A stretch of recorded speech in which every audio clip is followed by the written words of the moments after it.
Hey guys, we are running a couple minutes behind here, but this is the area of interest here. I have some audio things going on in my ear headphones, so I'm hearing everything like 3 times. So you're really here to see Reed. So Reed will be on in a second here. I'm just gonna cut away.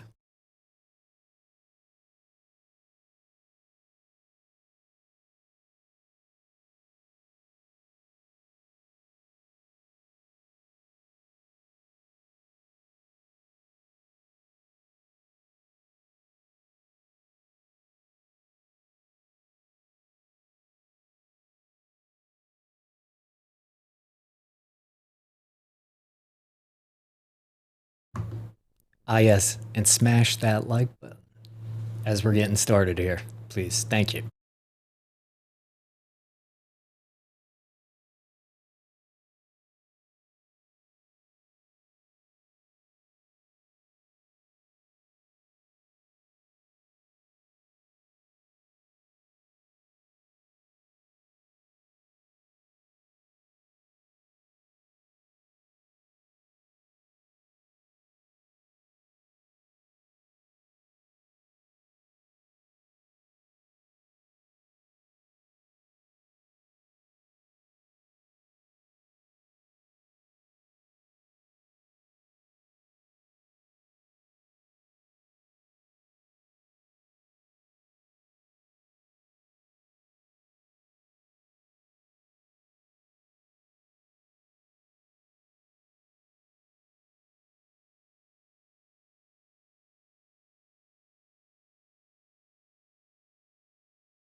Thank you. That's what I was testing. I was trying to mute it in my headphones, not muted for the broadcast. Thank you, YouTube chat.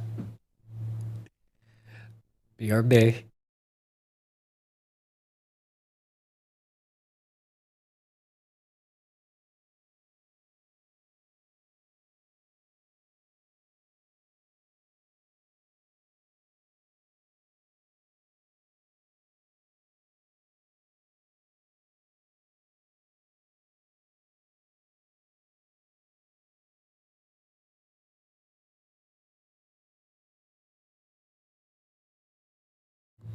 I think I got it.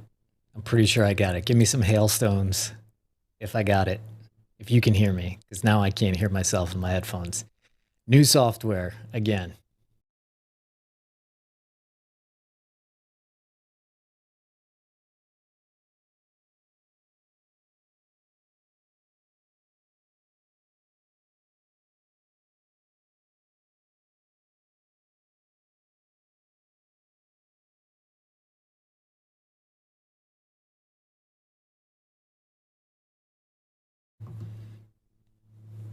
Okay, Reed will be along in a couple minutes here. Thank you for all the hailstones. Thanks for dealing with us during our big changeover. We're doing a changeover with the software, and then we're doing a big changeover for hardware in the car. So, you know, probably in a week and a half or so from now, we will be graduating from the potato phone to much better images and connectivity. So look forward to that. But I have to beta test everything.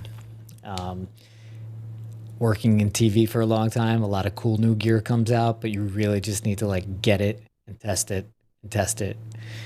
And usually it doesn't exactly work how you think it's going to. So I have to make sure it's ironclad and strong and pretty foolproof.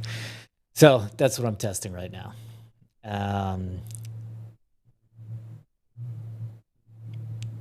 Don't know where Reed is right now. Don't know why Georgia is calling me.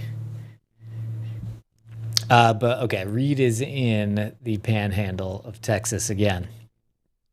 Pretty far west Panhandle. He's about here on this storm. Okay, so when we actually get his image up, that's what you'll see. We are testing streaming to Twitter today. So we'll see how that goes. I don't know. You got to try all these things out here. But today is a slight risk day. You know, we have gotten tornadoes on slight risk days. And so there are already, as you can see, this kind of area here is going crazy, but the SPC has really, I've drawn it here. The slight risk is this big. Reed is concentrating kind of in this area, obviously, because that's where he is right now. He's in Dominator Fore today. Dom 3.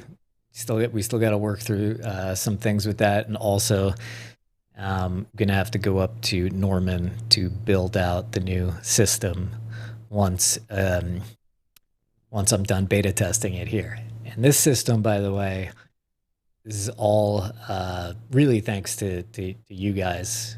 So, you know, as promised, whatever we get, we're putting back into this thing. So hopefully it works well. Fingers crossed. We will see.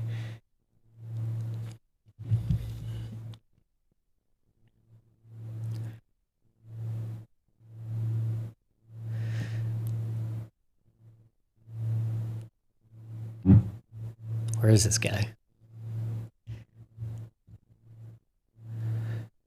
Yeah, I'll get I'll be on the road soon, but I don't know. We kind of stumbled into this arrangement really working out well. This is when the stream started taking off, when we had somebody who had to stick behind and kind of you know, monitor progress, kind of try to get a second viewpoint. So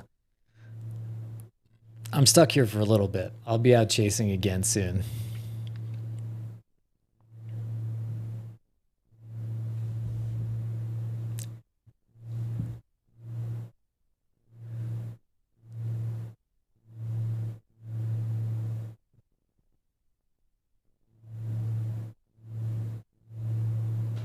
Hmm.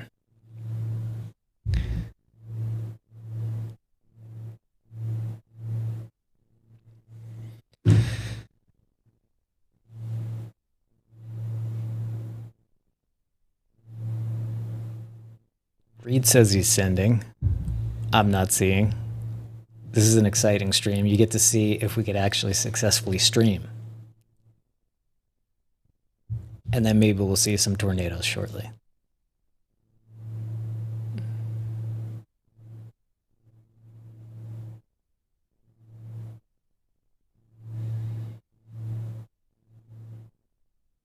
Yes, woot woot. I'm trying to get Reed. I really don't want to be in front of the camera, but okay, having some issues here. Let me cut away and figure. No, I do not chase on my own. Let me cut away and start to dig into whatever the problem seems to be here. Usually we have this resolved in a couple minutes, so knock on wood. Sorry for the bumps in the road.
Sorry, guys.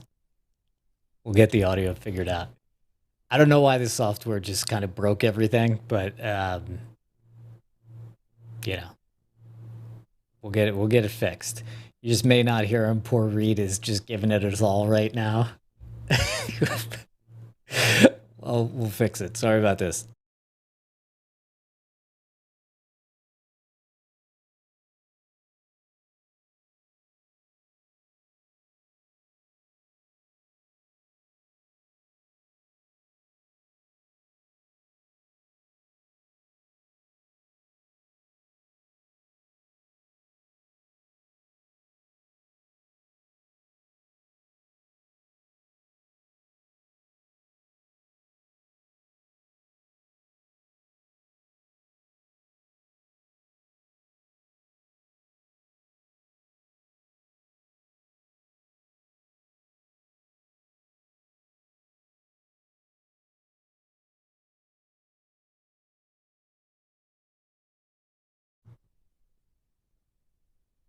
I'll figure it out.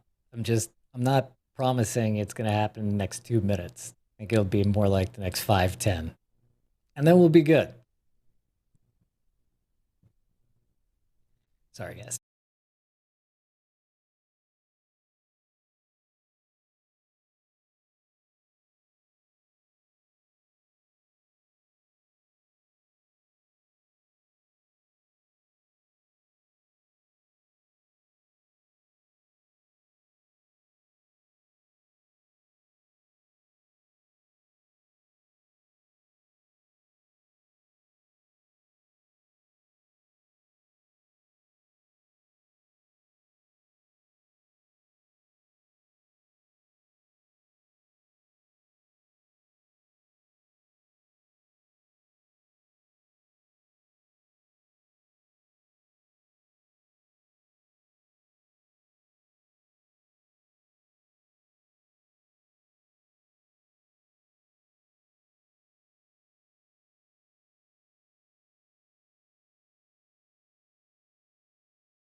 I'm just going to put myself up as penance while I try to figure this out. I'm going to try to ignore chat just flying over here. Just to see what kind of pressure player I am here.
Calling a lifeline here.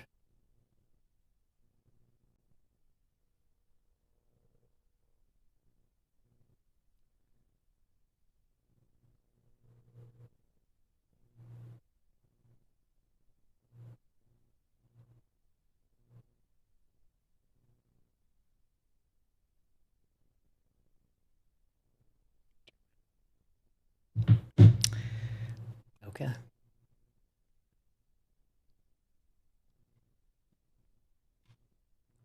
Yeah, I mean, if I'm filling in what Reed would be saying right now, I'd be like, look at that base of the storm right there. Looking up, beautiful base, beautiful base. out in Panhandle, Panhandle Magic, etc. and so forth. Something about his prostate.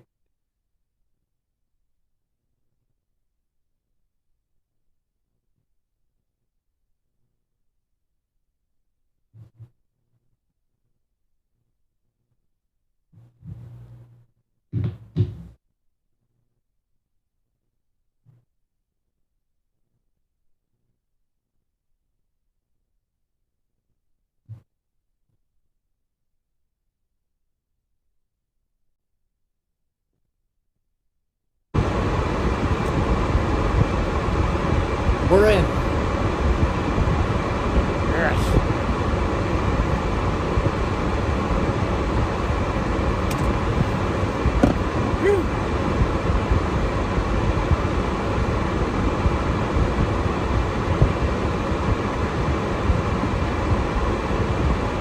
See you guys later.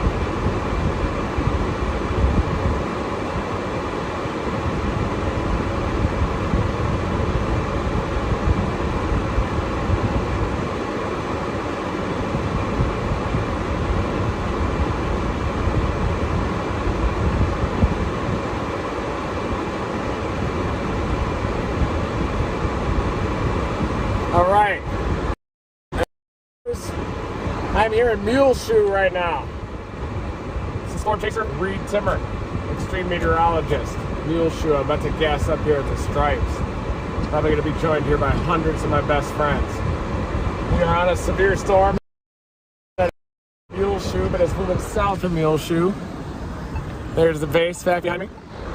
And I'm in the today with a crystal clear windshield. Gorilla hail is the main threat. Tornadoes also possible. Flash flooding. Panhandle Magic today.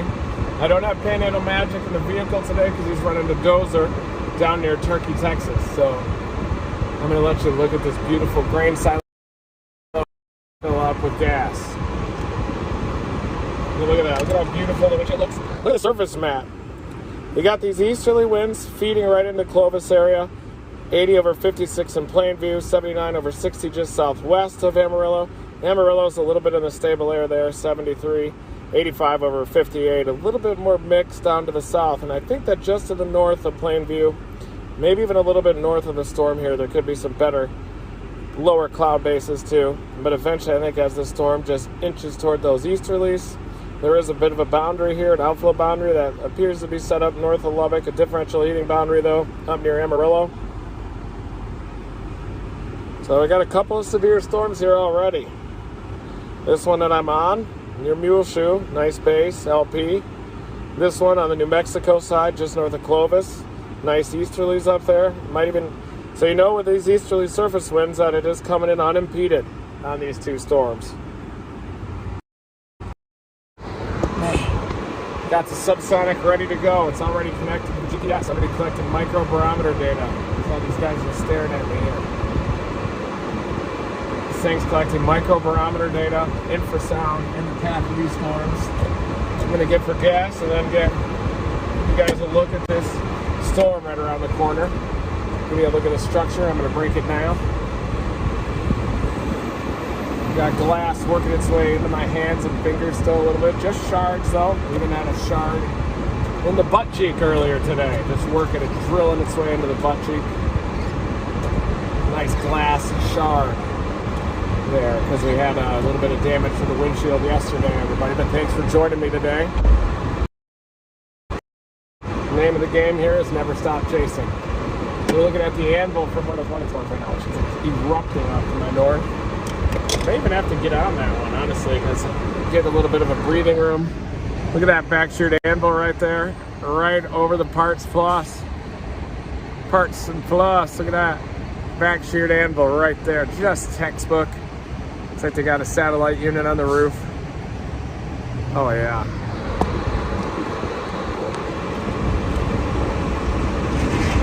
Two severe storms, both are within range. I'm going to eat more pistachios today, too.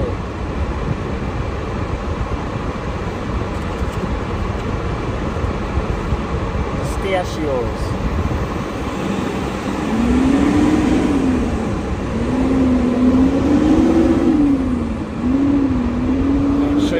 got here. This is looking back at the base. Right there. Already starting to get a little bit of rain here in Muleshoe. It is a very compact storm. It's got to do a lot of expansion.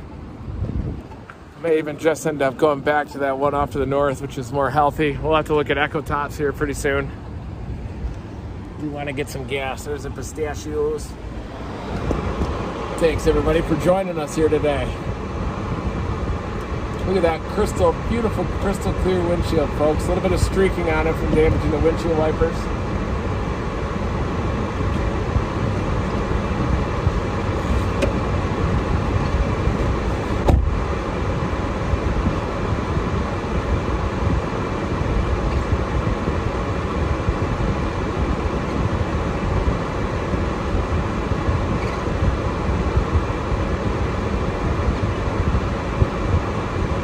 About that new windshield, guys.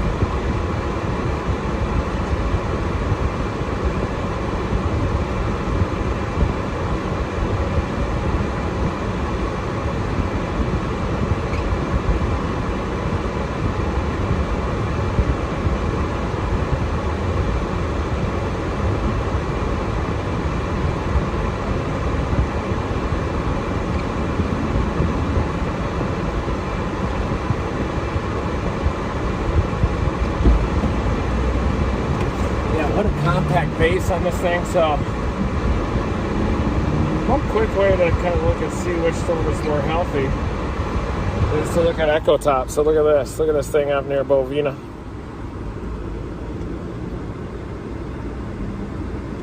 I'm pretty sure that the easterlies are a little stronger up there, and this one on Muleshoe, the tops have come down a little bit, so I could easily go north. That storm north of Clovis is a nice one. Or I could stay on this one. What do you guys think I should do? Dominate that like button and we can decide.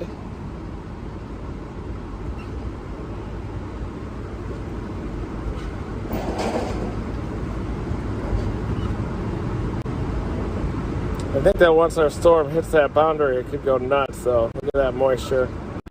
May just want to pop down south to Banshee, but we have a couple different options.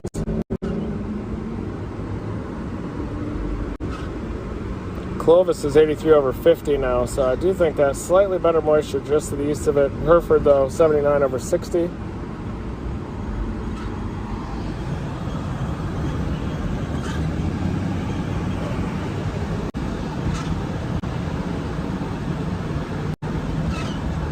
This is a great tool here on the SPC page, the Storm Prediction Center page. This is a meso analysis. And look at that belt of easterlies. You don't really want these southeasterlies. You want these easterly winds in the high plains. And look at that pipe of moisture. It does seem like this one's trying to slide out of the moisture a little bit. And maybe one further northwest is in a little bit better environment, slightly better instability, better moisture up there. Looks like that one up near Bovina could even be a better storm, but let's step it forward a couple hours.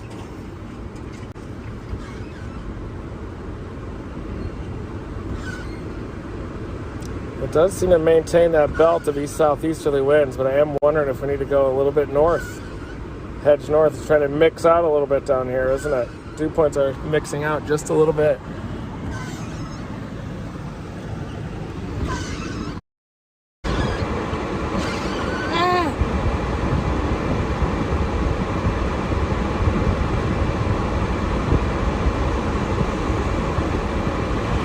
Yeah, the one to the northwest also does have a better couplet, even though it is further away from the radar. It's a little bit better up there. I'm gonna get some hydration fluid and then probably hydration.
chasing. I mean, I'll go at least once by the end of the season. We'll need somebody to man the fort here, though. But I'll probably go out soon enough. Once this is just set up, and I'll feel better about moving on to the next thing. But yeah, I'll be out there. Like, I don't really like if Jordan Hall's in the car, or if you know, like Blake Brown yesterday's in the car. They have stuff to add to, you know, Reed's forecasting. I know enough to read what's going on, probably not enough to know what's going to happen that much. So I leave that to me.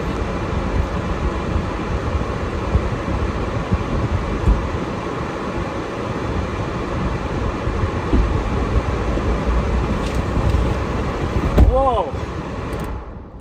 Got way too hot in here. Jeez. Hi, everybody.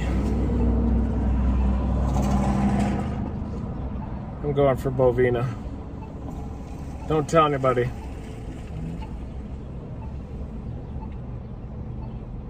Right up the road. Going for it.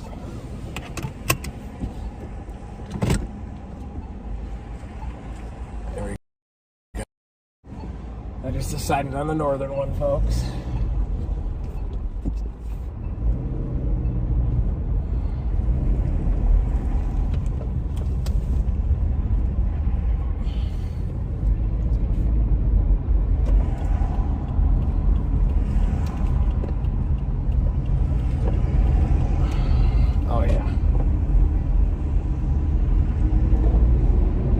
Look at that back-sheared anvil.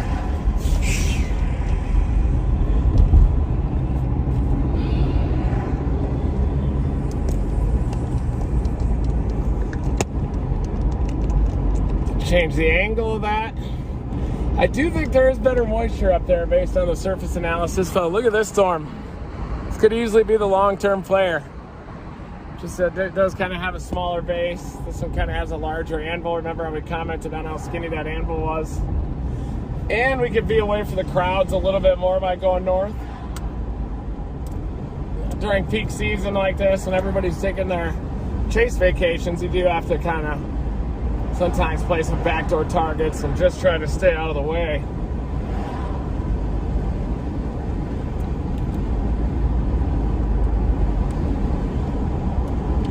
God, I love the town of Muleshoe here, but look at that back-sheared anvil just dominating there. This storm is severe as well. Bovina storm is definitely splitting. It's like a beast up there.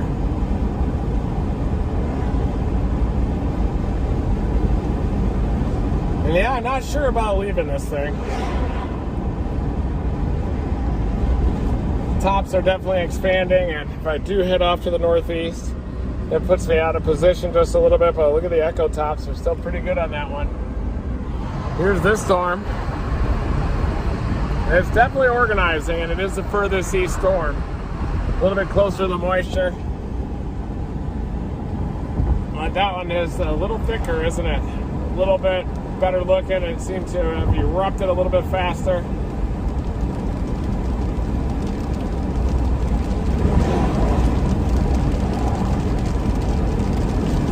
Meanwhile, this one is shrinking a little bit.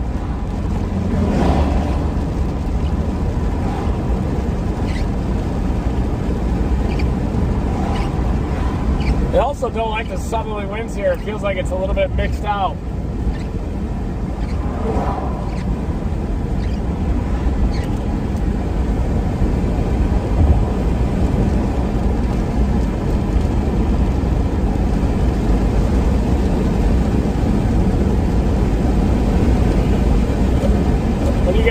Good play or stupid?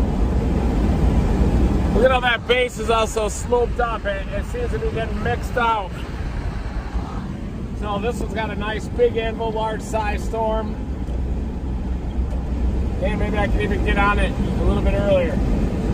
So it's got a lot of moisture to work with. Sometimes you don't want to play the tail end Charlie. or even the easternmost storm. Look at that beast. Monster storm just dominating out here, right near the New Mexico-Texas border north of Clovis. It's already got a big hook-like appendage on it.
Mexico-Texas border.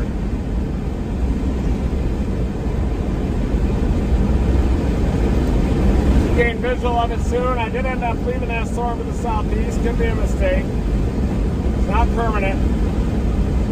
But look at that storm. Northwest of Bovina. Things going berserk. It might produce a tornado even before I get there. So I'm going to try to rock it up there and get it.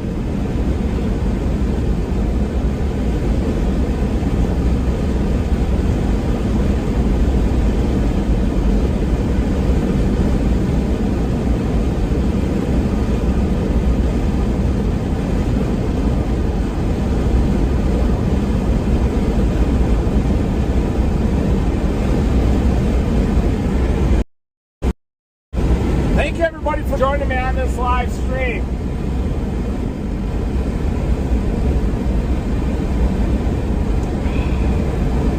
Another high plains chase is happening. Gets very hot in this vehicle. I don't have air conditioning right now. I am going to get that fixed eventually. Thank God it's an El Nino year. And you got a lot of cloud cover and rain, and it is a little bit cooler this late spring so far, even across the southern plains. Damn, the storm does look good, but I do think it's shrinking. Everyone will be rocketing northward here soon. Trust me on that. Just got to stay ahead of the conga line.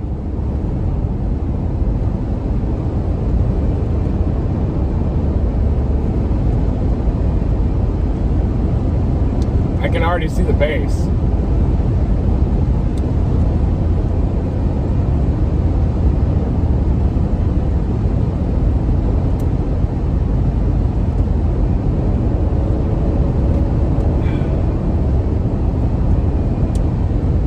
Big storm.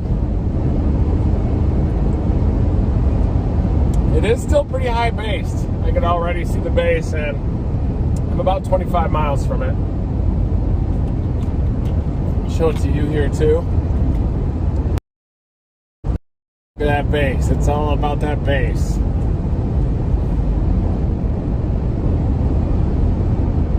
Well, don't count out that Sudan storm. That's for sure. That thing is a monster as well. Even though it is shrinking, it could easily ramp up again. I just am worried that this one might even produce a tornado there north of Farwell. Car is bouncing up here at about 82 miles an hour. It looks like I got some chasers behind me. Also going pretty fast. Everybody's taking their chase vacations out here in late May, so it is just chaos out here right now. Prime time season. Definitely excited for Northern Plains season, High Plains as well. We got that super typhoon that's headed toward Guam that is undergoing an eye wall replacement cycle.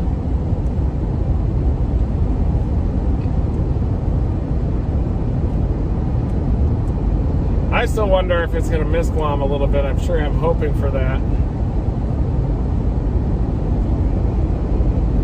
I know they're also very prepared for them out there. Everybody will be on lockdown. Oh, the Muleshoe one is starting to intensify again. But the one to the northwest does have a lot more rotation on it.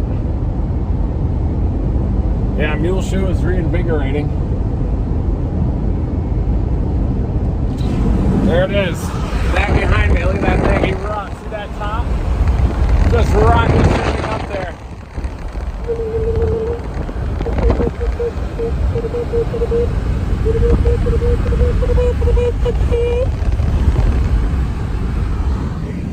Going for this one. It's probably not the smart call, but we're making a gamble here too. Just a thicker, larger storm. There's also a large storm just off to its northwest, too. That dry line definitely sloshed back to the west. Pretty good moisture this far west, upper 50s dew points. And you can look at them on radar, too. We got the different storms. This one's a little bit closer to a subtle speed max. Looks like it has a pretty compact, small base, too.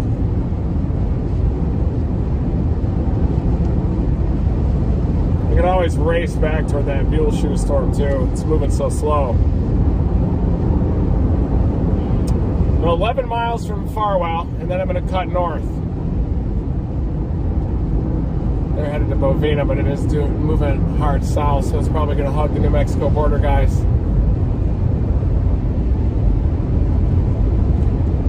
They're just lining it up on radar, I think.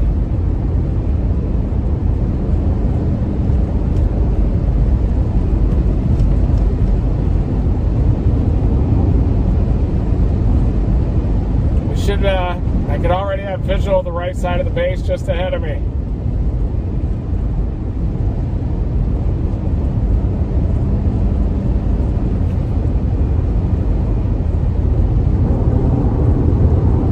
Got lightning well out in front of this storm. The Muleshoe one is about to hit that outflow boundary near Littlefield. I wouldn't be surprised if that does mature and then eventually head in toward Lubbock, but I do want to get a better look at this base. It's also a compact base, though. Look at that. Very compact.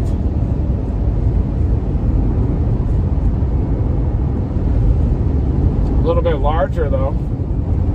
See the base just above the road?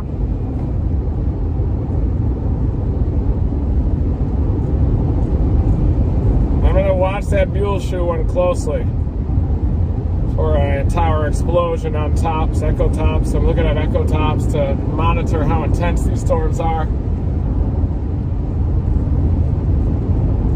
This base is definitely getting bigger. Might be really starting to mature. Look at that.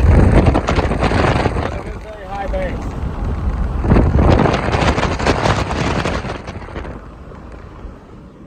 I am comfortable being in between the two storms.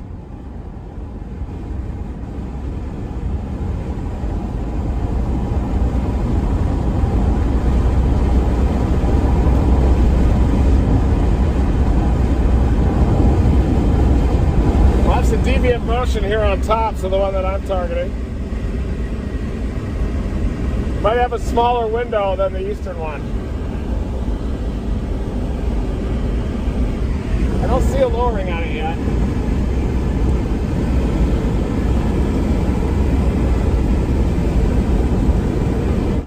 All right, guys, just jumping in for a second here. Here is the setup of the day. Again, we're still struggling through this new stuff. We're just learning this new software. So this yellow area here, this is the area of risk. You can see the yellow boxes up here. Those are severe thunderstorm warnings going up. And Reed is on this one down here, the southernmost one. If you look at it here, this is the one that he's on here, and so you can see it's starting to get that hook-like appendage. If we look at it on velocity, we're looking for rotation, and there's a little bit of rotation right there. So anyway, here is the playing field today. Reed was looking at echo tops, which is how we see, kind of gives us a good idea of how powerful the storm is. We're going to go to this radar site and see. Thought the echo tops on this southern one were a little higher when he just showed it to us. Did it just lose a severe? We'll see. Go back to Reed. I'll get out of the way. Back to the available potential energy to work with.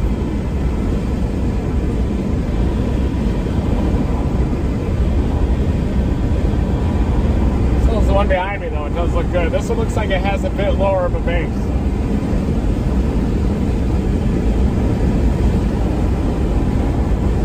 See the base there right in the center of the screen. I'm looking off to the right at it.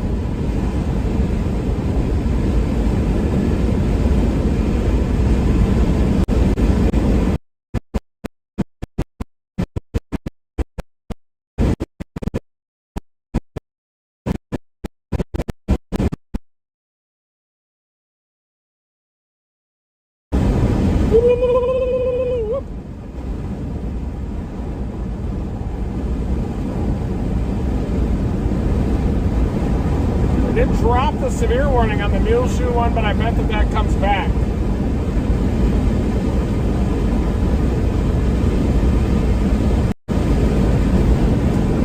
This one does look like a healthier supercell right now.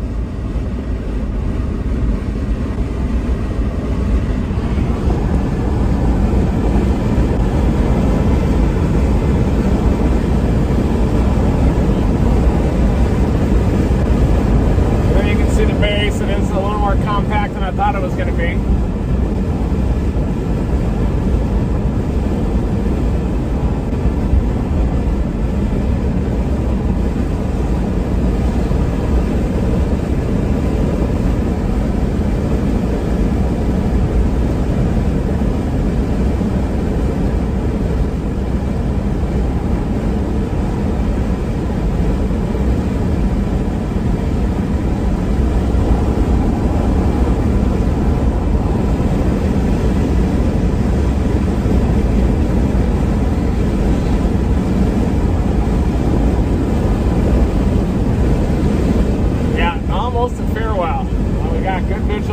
It looks like there is a little bit of a clear spot on its left side.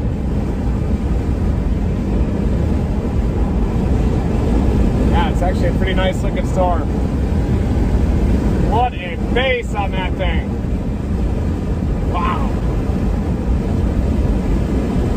This thing is northeast of Clovis, New Mexico by about 10 miles. I'm coming into Farwell.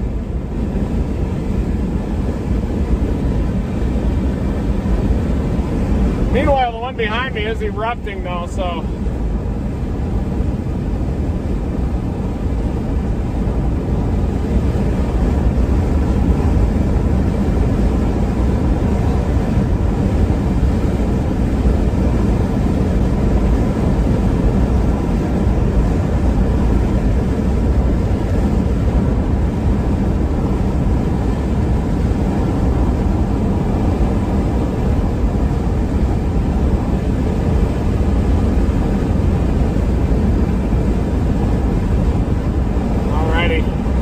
Texas, right at the New Mexico border.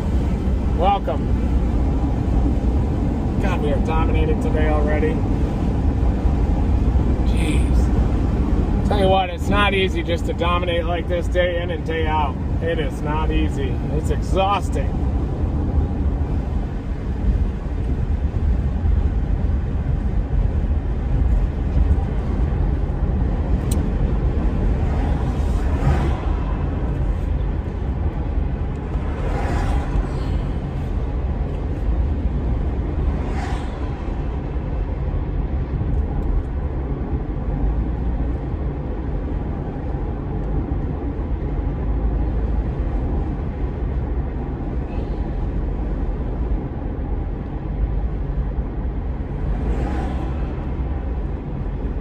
Yeah, I like these easterlies feeding into it. But I do think mule shoe will take off. I'm within range of all of them right now, so I'll probably just go north of Farwell since I can see the base and not commit too deeply to it. But I like these easterlies here. Look at the flags.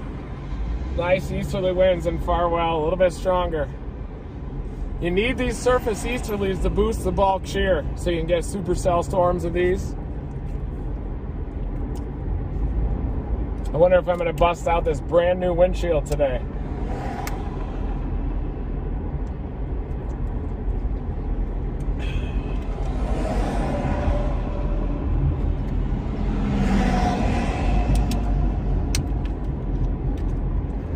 Base, not bad at all. Wait till you see it. I'm going to turn north in about 0.6 miles.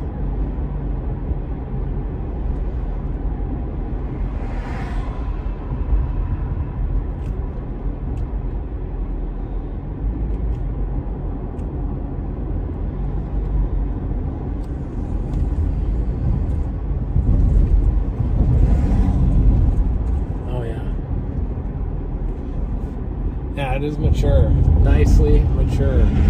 Even a little bit of a clear slot on its back side.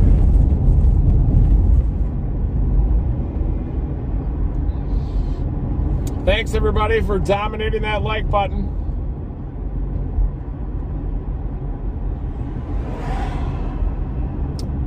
If you want to see me bust out this windshield, dominate that like button. I'm going to be using the Skyballs app too, the subsonic sensor.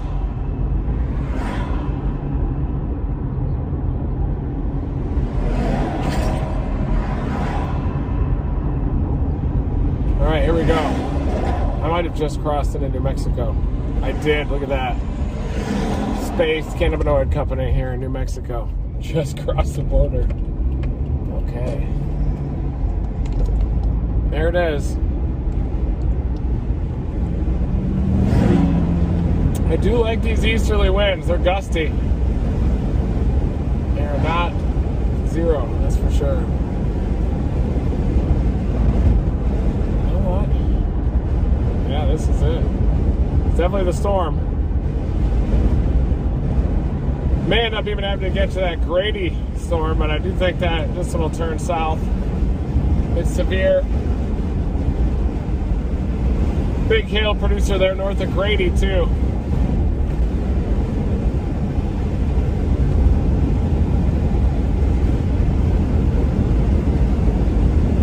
Also a storm going up southwest of Lubbock that is interesting.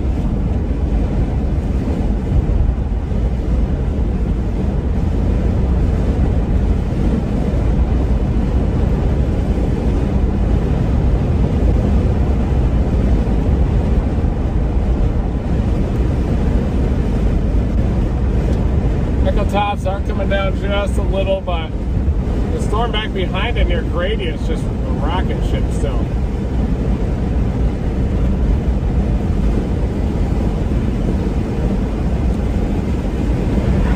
Vertical integrated liquid does appear to show that that mule shoe one is starting to die, and even this one is starting to lose a little bit, but it does look a lot more healthy.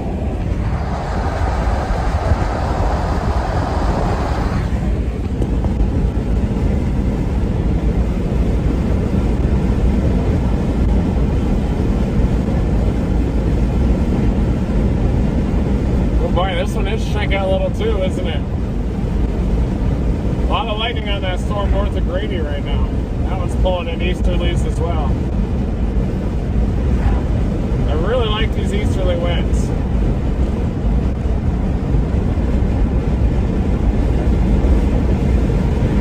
Just nice easterly winds into the space.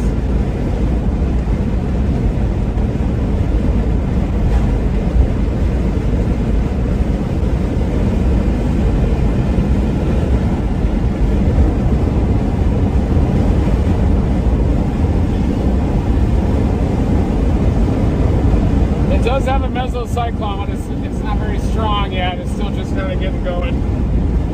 We did have a severe thunderstorm warning extended east on the Texas side for this storm. It might be dropping some decent hail up there.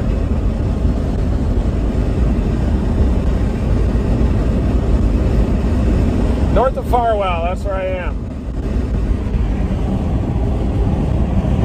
This thing looks like it's shrinking also though, doesn't it? We'll have to see if it can split, otherwise we're going to have to go up a little further north to that other storm.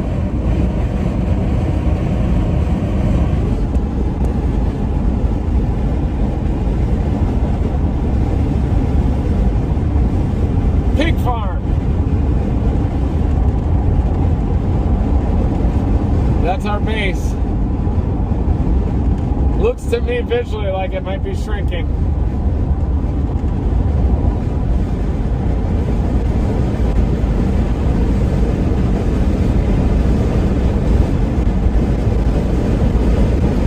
But they did extend the severe thunderstorm warning out to the east, so it's probably just a young storm. I wonder if Muleshoe has died a bit, though. Starting to get some striations on it. Look at that.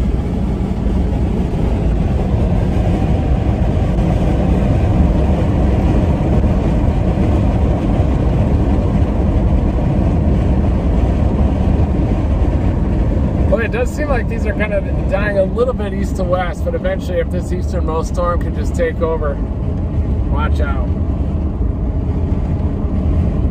I'm gonna pull over here and just watch this for a while.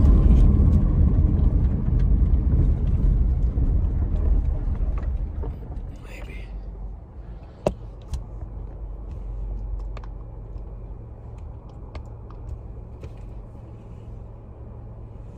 There it is. Nice little LP. Severe thunderstorm warning. Definitely see the radar. Still pretty mature. Look at that thing. It's got a nice little hook wrapping around. Probably some big hail in there that we could sample if we want to. Boy, look at that thing spin. You can even visually see the spinning. Nice easterly winds here.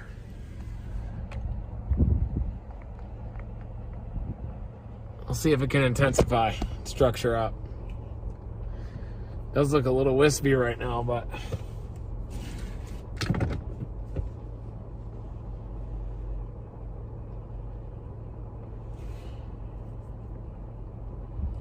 it is severe.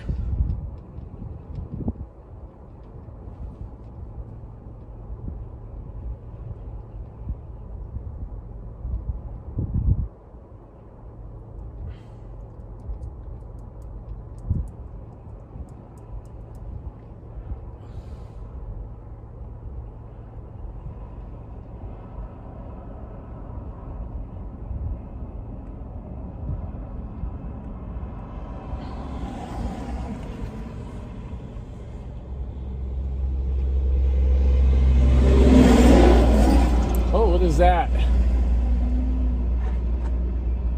looks like a little bit of an occlusion feature on its backside.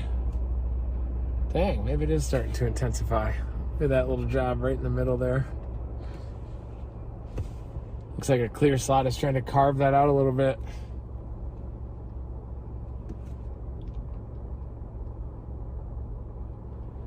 Wonder if it's going to be too compact to survive or not, but it sure does look like a nice mothership, doesn't it?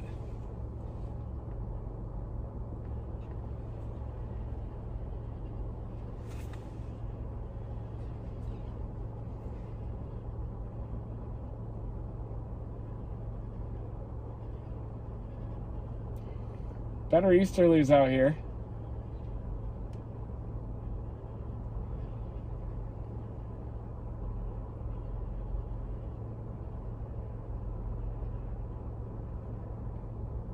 Seems to have a lot of lightning.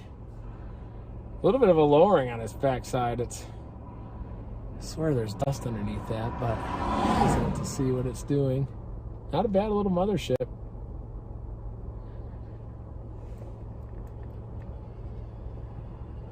Little nub on its backside that's probably more related to the RFD wrapping around. And you can see some sinking motion with it.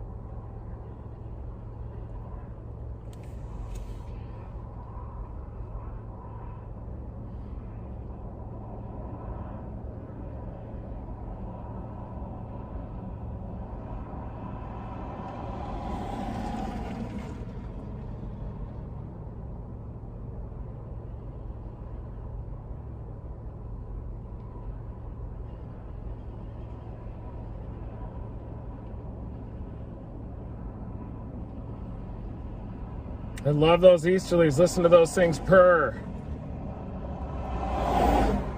Listen to those easterlies purr, folks.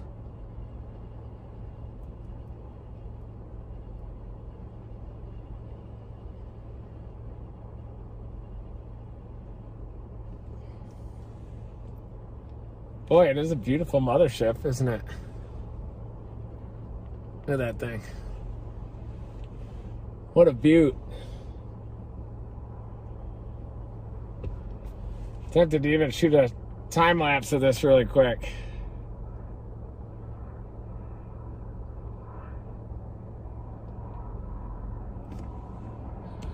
I take this for a little journey and shoot a quick time lapse.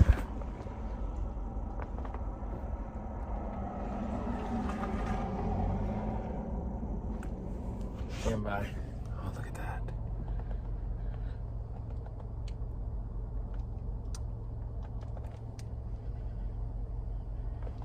Damn it. I just want to show a little bit less dirt. Hold on.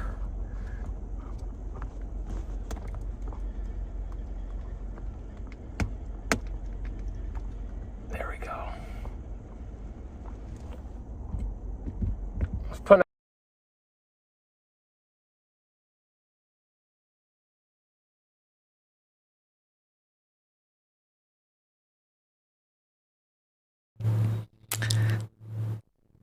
I'd prefer if, I think we'd all prefer if he maybe wiped it, took his shirt and wiped it or something like that. But what are you going to do? He's going to be back in a second here. This is the storms. It looks like that one just north of, just south of Lubbock just went severe too. We'll see if this changes anything. looks good, guys. Thing's a mothership.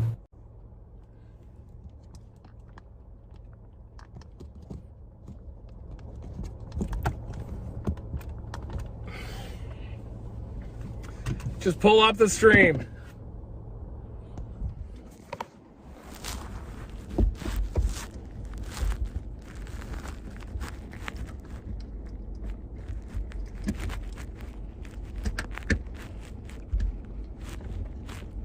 My trusty mount is failing me. Damn it. Wow, look at this butte.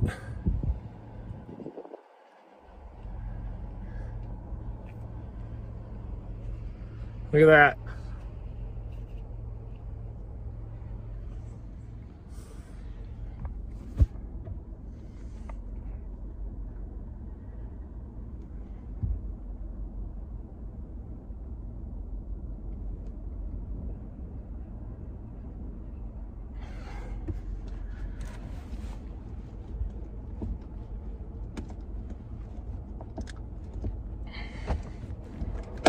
There we go. Sometimes you just gotta force it.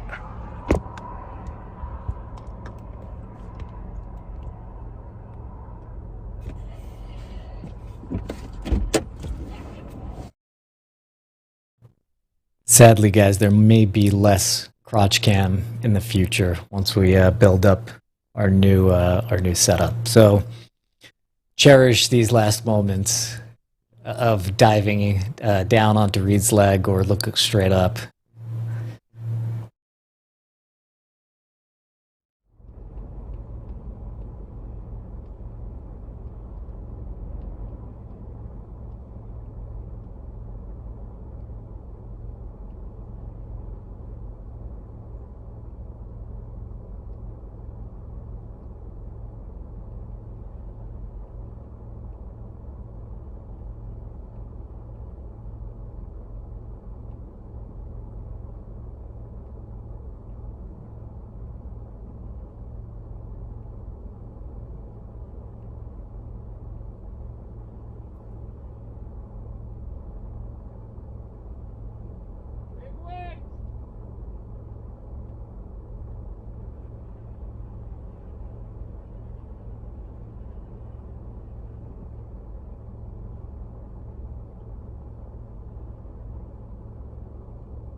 Oh yeah, squeaky clean. Only for the price of 1.5 inch in.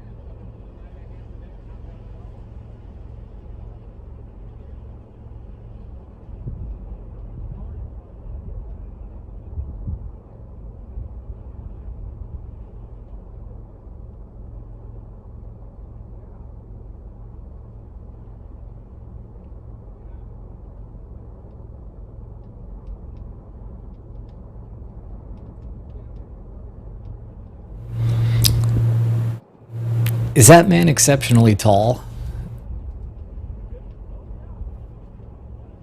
Or is he just standing on a little hill? Anyway, we're looking at a beautiful Mothership supercell here. We are, if you look above me,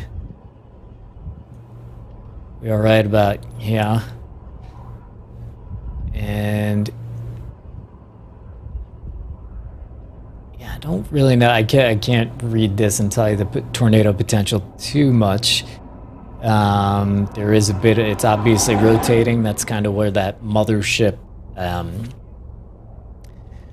rotation along with the winds is what it starts to give it that Mothership look to it. It smooths out the outside. And we do have a new emoji for it. If you're a Team Dominator member, you see along with several other new emojis, we have a little UFO beaming up. A cow, actually, that's what it is. Let's look at this thing on tops. Echo tops, see how tall it is.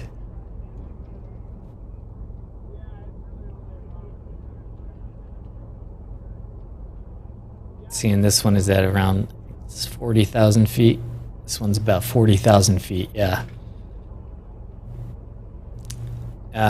So that is, it's a tall storm. It's definitely tall. Once it kind of gets up to 45, 50, then it's like, whoa.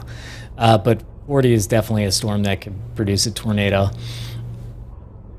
While we have a second here, I think I teased this to you guys. We're going to be doing like a soft launch of the new store for Reed, which is Never Stop Chasing store. So, yeah, but the thing is that I showed you one of the t-shirts and the mugs, and it's like we have to figure out which t-shirts to order to put the graphics on and everything like that. And the first few that I got, I was like, this is the most uncomfortable shirt I've ever seen. The first mug that I got, it's like, you know, you can't really see the design, what's going on here. So I'm going to take a poll here in YouTube saying, like, would you be interested in doing a kind of at your own risk soft opening of the store? So it's like, we're going to do our best. It just takes a while for these samples to get delivered to us. Sometimes it takes like 2 weeks. So if we keep waiting and waiting, then you guys are never going to get your stuff. One sec. I'll get out of the way if Reed starts talking here. I'll let you be. I know sometimes the best part of chasing is not talking about it. Oh no, you're good. I don't want to bug you. That's like, yeah, I'm good either way. I'm pretty good with that. I'm used to being like 500 people around the car, honestly, so pretty laid back. Yeah, here's Eric Kelly, guys. Where can people follow you? Colorado Storm Chasers. Colorado Storm Chasers. There you go. You know, back in the day, we talked about this. Yeah. Back in the day, it was quick. I'm a little older now. Yeah. We could race the pavement, but I think we got a lot of hands.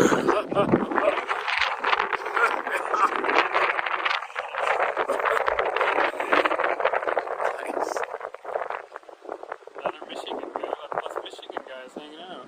Yeah. Yes. Wonder if that one on the New Mexico side is going to dominate. You think it will? Steamroll through this? One that was like north. Yeah.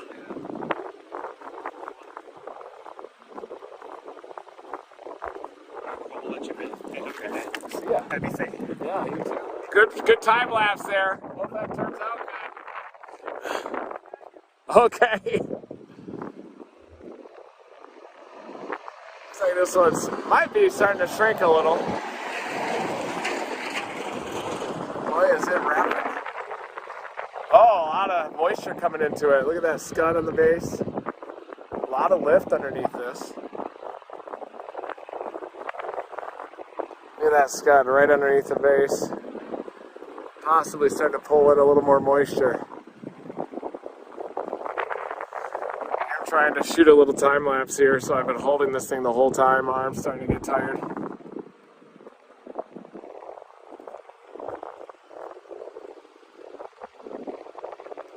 I think that one in New Mexico is going to dominate. You can already start to see its base over there. Look at that.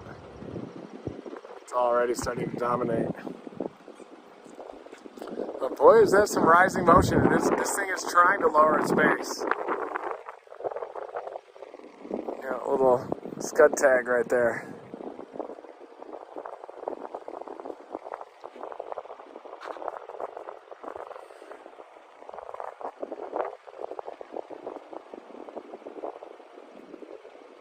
Good to see all the research projects here measuring the environment around the tornadoes.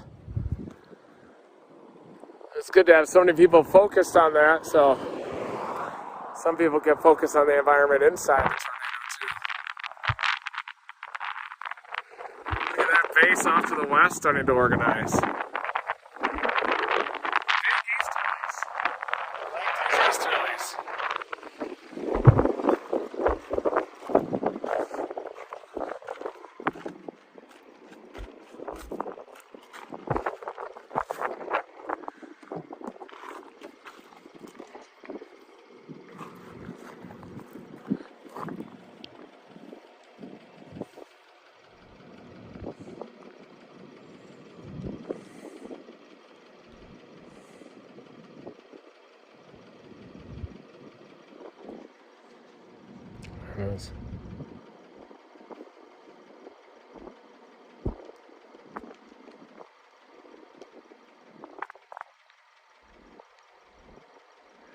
Seems to almost have not very much spin at the low levels, does it? Interesting. But it is trying to lower its base, that's for sure. Definitely is trying to lower the base gradually. Is that base lowering a little, or it's kind of pulsing, isn't it? Breathe it in and out. Little wall cloud on it now. Yeah. I see everyone left that storm, and now there's a funnel report on it. All the way back there? Yeah, everybody left it. Yeah.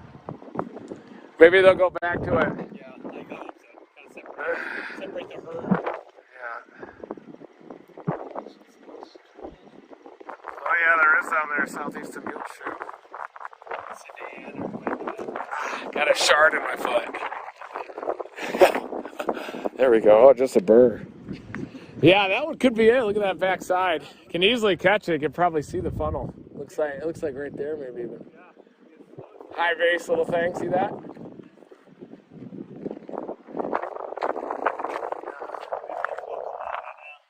Yeah. Ooh. That might be our old hook. Invisible hook. Maybe not. Wow.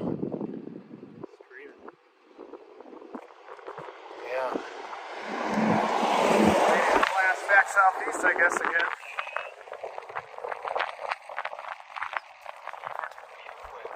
Yeah. oh my gosh. That did. There's another one just west of Lubbock that looks pretty interesting, but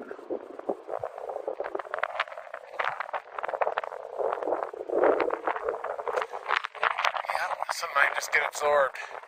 Yeah. Oh no. Oh, it's Meet and greet inbound. yeah, you gotta Get out of here. kiss baby. Kiss baby. Yeah. Trying to hide.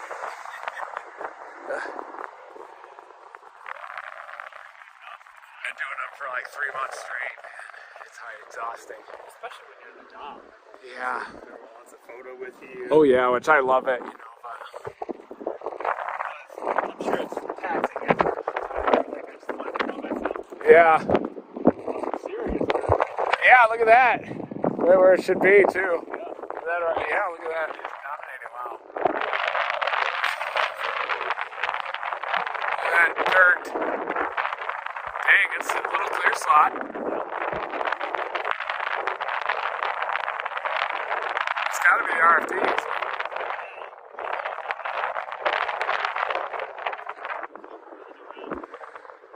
On the dirt. Looks pretty high based on some.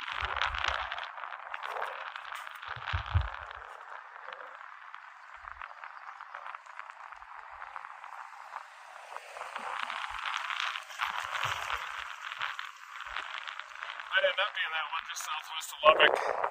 We'll see. Look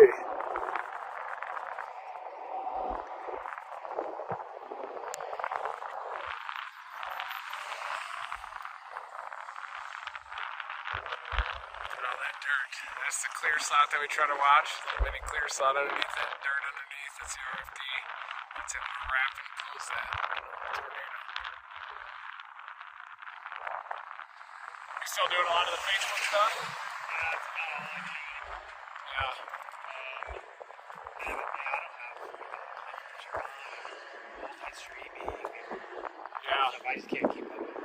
Yeah, it is hard. That might be trying right there. Maybe go up there. Look at that.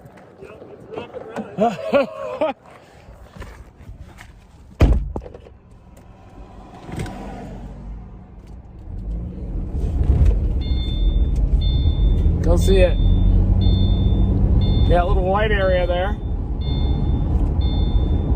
Just a little mini lowering, some dirt.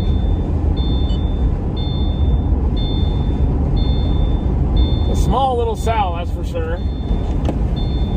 But boy, look at all that dirt. Watch this thing produce. Sometimes when they get a little bump from the outflow and that storm back behind it, like you're seeing there, they'll end up producing a quick one. That's a steel accident. You can see a motion in that white area with dirt underneath it.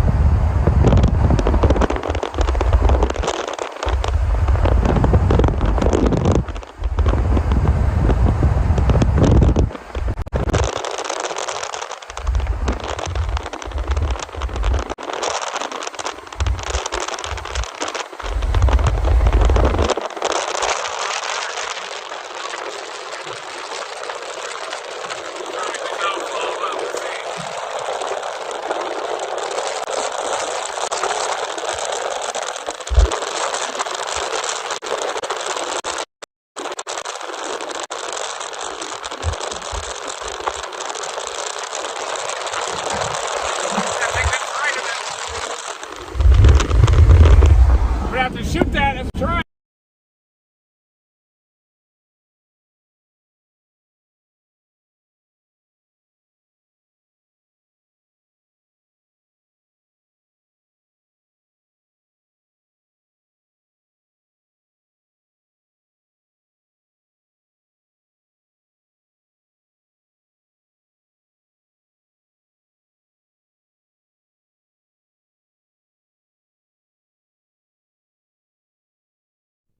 Jumping in, Reed's going to be back in a second here.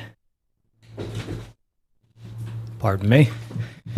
Just playing with some of the gear that we'll be putting inside Dominator 3. Dominator 3 is in sorry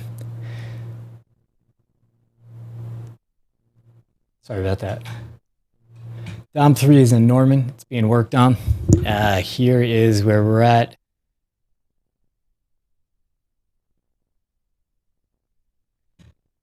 Thing is, with this new software, it hangs on the last frame before Reed. Reed's probably in a bad connection area here, so hopefully he comes back in a second here. But in the meantime, we can look on this.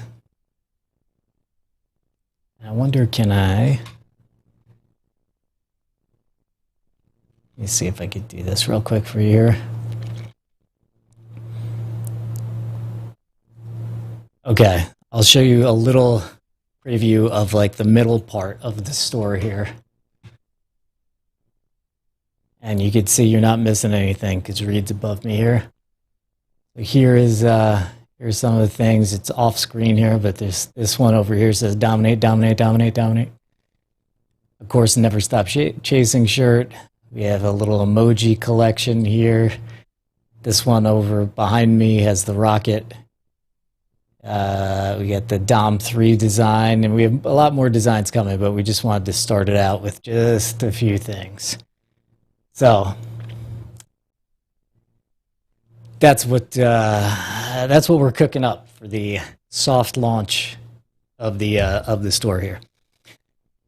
Where the hell's Reed?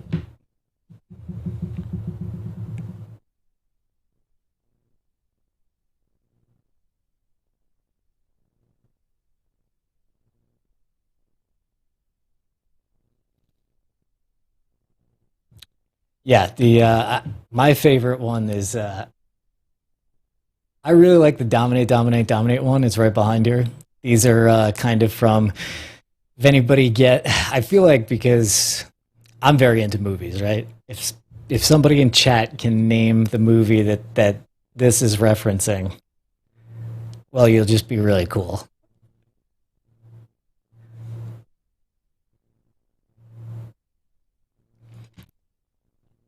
So again, this will be a soft launch of the store. We don't, it's because we haven't really settled on the right provider of which shirts and everything like that. But yeah, the mustache one is phenomenal. The rocket, which is behind me, is also great. It's really just the rocket emoji, but it's just so great. Yeah, Reed's video is paused due to poor reception. Oh. Reed's phone died. He'll plug it back in. It's hilarious. Every time Reed sends me a screenshot, I look at the battery indicator. He sends me a full screenshot. I always look at his battery indicator. It's always on red, like this. He does make it work. Yeah, we're also working on the old school TVN designs. We really need like the original vector files to make it high quality. And Reed's sister has that one, so she's working on getting that to me.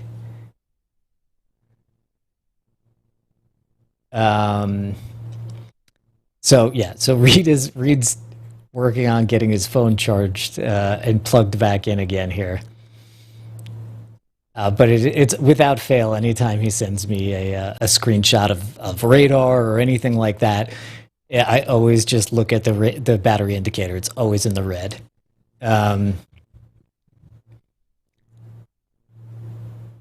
Yeah, that flag. Oh yeah, I'm sorry. This flag right here. It does. If you look up close, I wonder if I could go in here and you could see it. These are hailstones, and this is Dominate.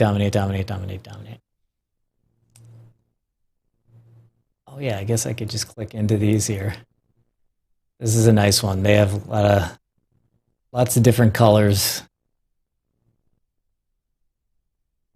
Very cool. Many sizes. I'm just buying some time here, but at least we're getting something done. We are showing off what the store is going to be here.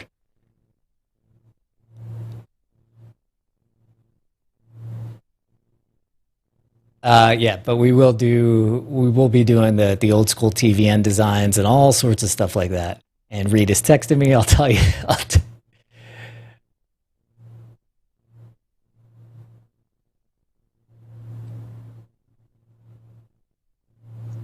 Apparently, according to Reed, the storm looks nuts.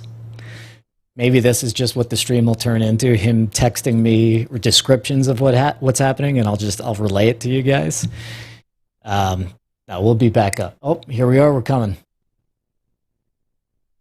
Once we're fully back up, we'll go to him.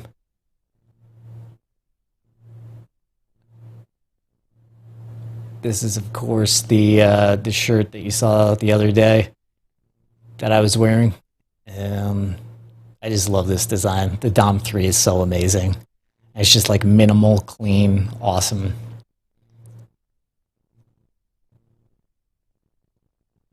So that's what we're kind of cooking up in the store here. Never Stop Chasing store. think the mugs, yeah, the mugs, there's like 11-ounce ones, there's bigger ones. We got the biggest one, and then they printed it, and you couldn't see anything. So that's why I'm like, I'm really hesitant to launch before we have everything ironed out. But as long as we make it a soft launch and everybody knows, like, we think this is going to be a good product. As long as we have that understanding. Otherwise, just wait 2 or 3 weeks, and then you just know everything is the product we want to do, and that'll be the official launch. Here it comes. Oh, okay. Here's Reed Oh, look at that dirt. and Hale.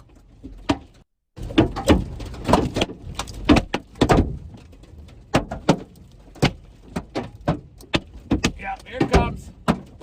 Here it comes. Got some rotation up there. A lot of gustados right now, too. Big hail. Pointing it back into the wind. Saving the new windshield.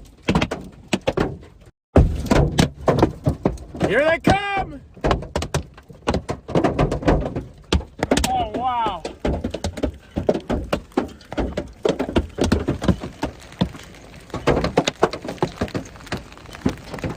Big hail. Look at that field.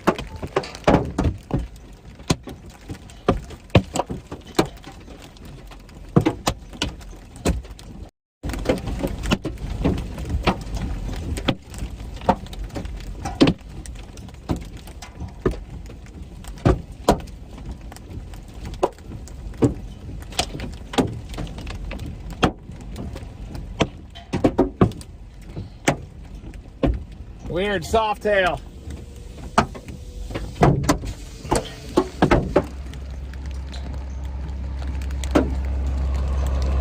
Look at that field. I'm about to get a Skyballs hat deployment, which is good.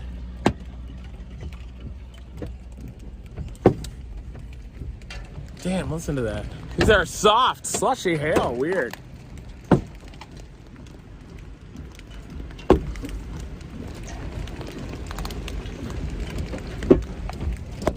Might as well go for it, I guess.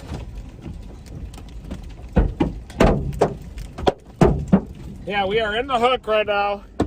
Getting the big stuff in the hook.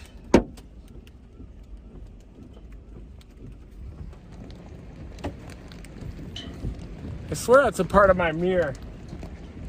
I was lying on that ground. Oh yeah, they're getting bigger.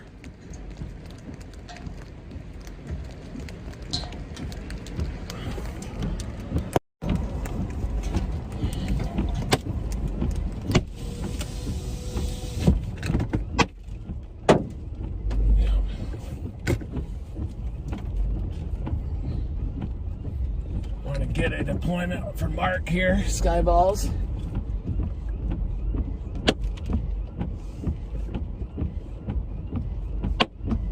I'll be able to get one right back here. Yes. All right, here we go. I'm gonna get a Skyballs app deployment. Even though they're very hard now. Look at that.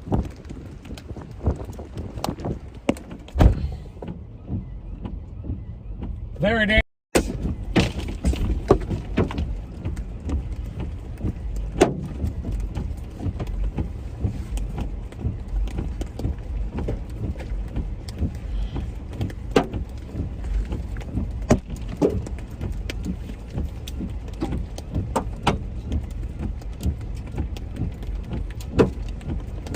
Ow!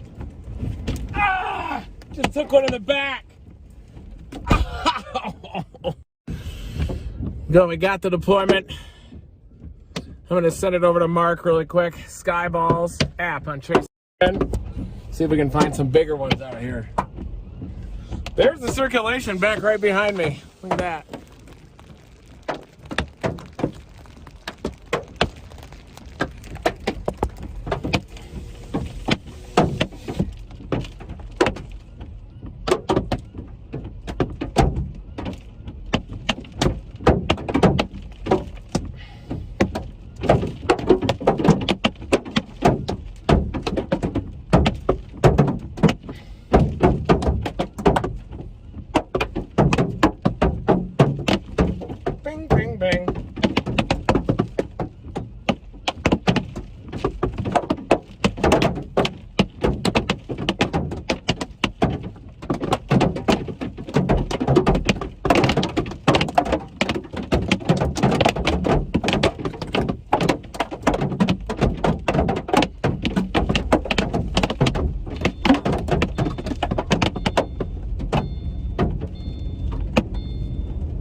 Not too bad so far. Pretty soft, this hail, but I bet it gets a little bit bigger up ahead of me on the road. I'm just looking for hail that's laying in the grass, kind of a distribution of it.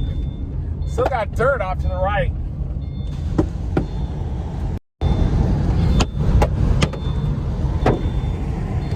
Right underneath that portion of the mesocyclone, which is getting a little bit higher up. Oh, look at that dirt. Possible wall cloud off to my southwest is starting to look a little bit better. That one might end up dominating. But look at all the hail in the road. Oh, yeah! Trees shredded up here a bit.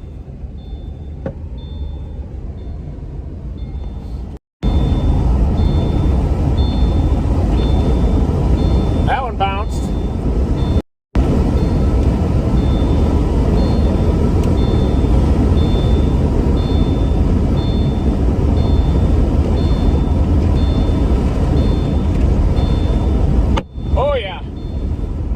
See, the big hail is right here. It's getting squeezed by that cell just off to the west of it. A lot of times when that happens, it'll kind of pinch off the supercell a little bit. But it does have a lot of dirt off to the right. Look at that thing. So let's see if we can take a look at that.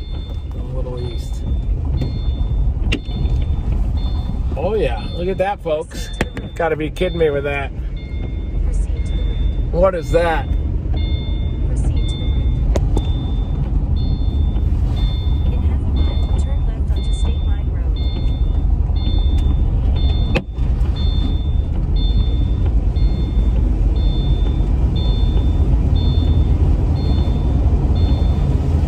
Outflow feature here.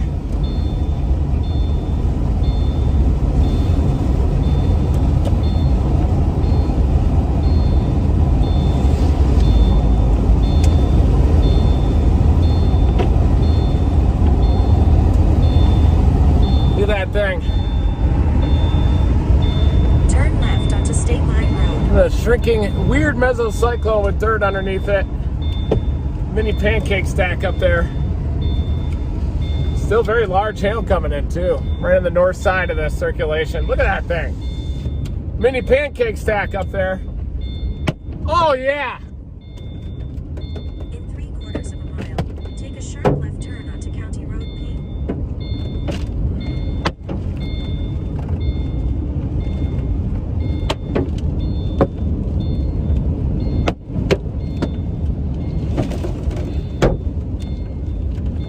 Getting into the bigger stuff now. Oh yeah, look at them.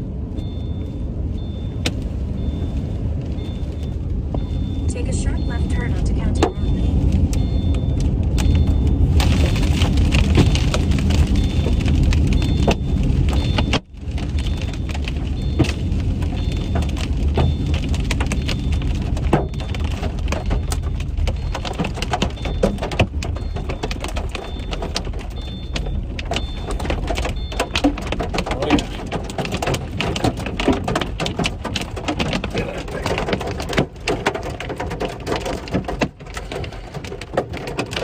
Look at that pancake stack.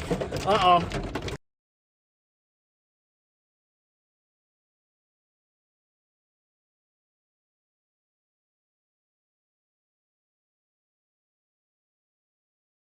We're back. I hope I was streaming that whole time.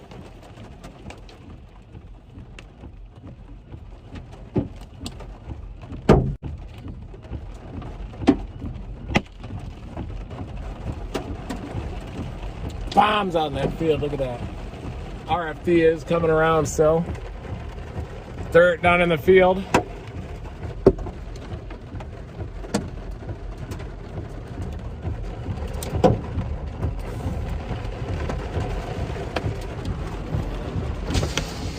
So big splashes. There's still very large hail falling out here.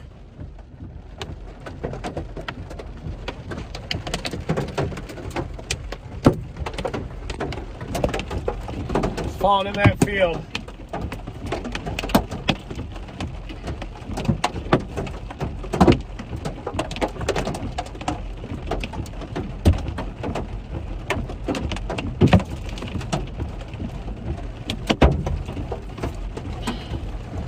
What a storm. It just continues to rip up there. Look at that motion. Major motion up there. Wouldn't be surprised if this thing produces a quick one. It's got dirt underneath it that's tilted back to the right.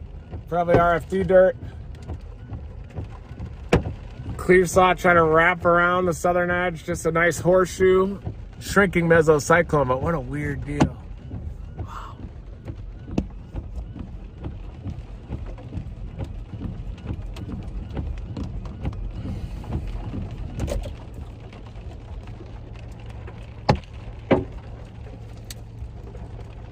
Look at that pancake stack right on the front edge too. Oh yeah. Slushy. Another storm organizing back to the right. Dirt cloud organizing too. Look at that dirt cloud with that RFD.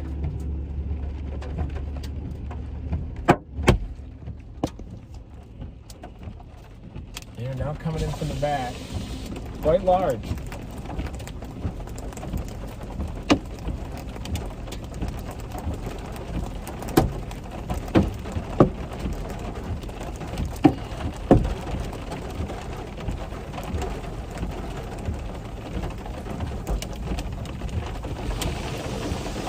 There's lightning up in that thing. Dirt. Nubs all over it. Dirt plume. Look at that horseshoe. Classic supercellular horseshoe right there. And we got the new supercell developing right back behind us. We got to keep an eye on that. A lot of dirt on this little horseshoe.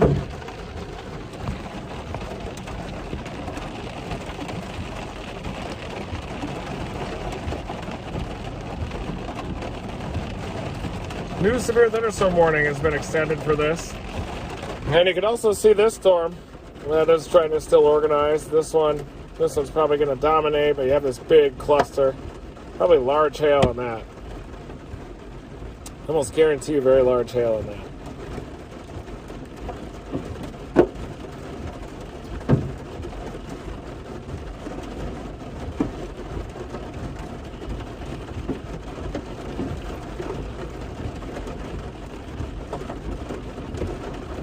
Yeah, this one's definitely taken over. We're going to have to get down to Farwell again for this one. See how that storm's starting to dominate. Squeeze that one out.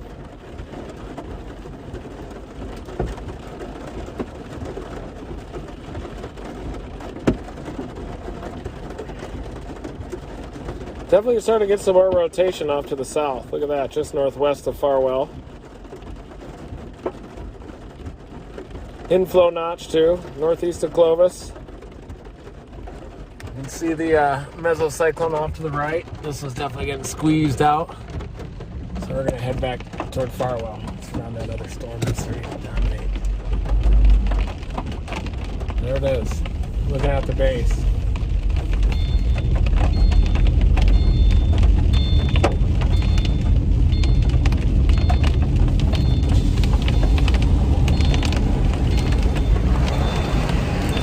A lot of dirt underneath our shrinking meso over there.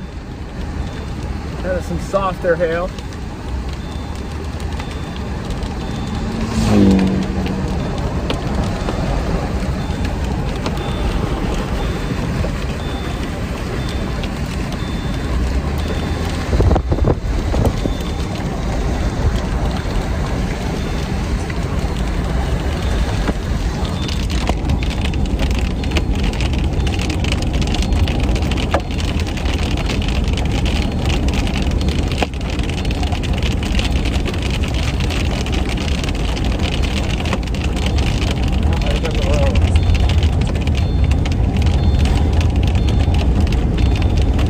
Drop down to Farwell again. We're getting on this next storm here.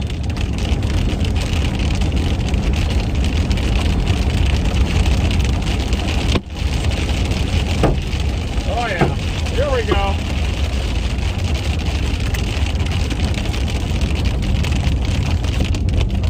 That's the base off to the right. Got to shut the window. I don't want to break my arm on it, but we'll open it. The base is starting to expand a little bit. It's definitely turning right, and we're gonna just go left and see how this storm plays out. There is a lot of hail though off to our north here, just down the New Mexico side of the border now.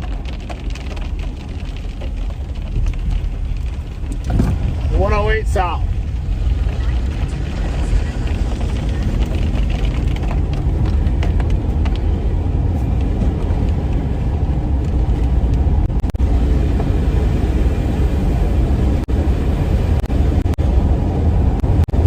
Oh yeah, hill sizes are increasing on this storm too.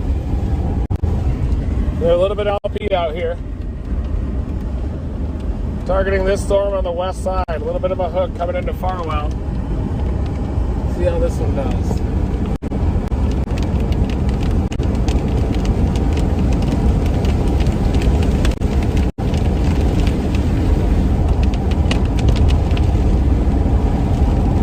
Little nub funnel looking off to the east. Look at that little nub. It's way too high base to be of any concern.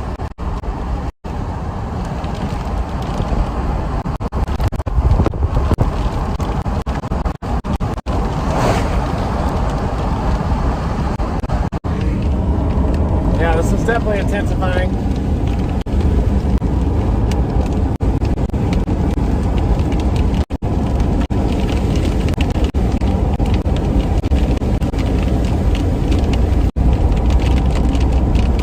Storm southwest of Lubbock is looking pretty good too.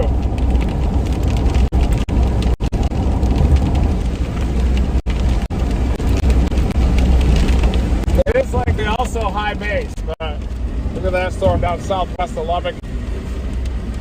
That's pretty intense down near Ropesville. Look at that thing.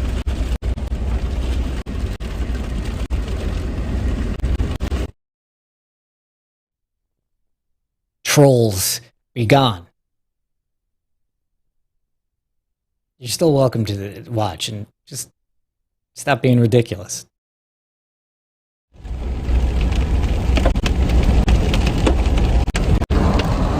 Still trying to hang on, but it's definitely getting squeezed.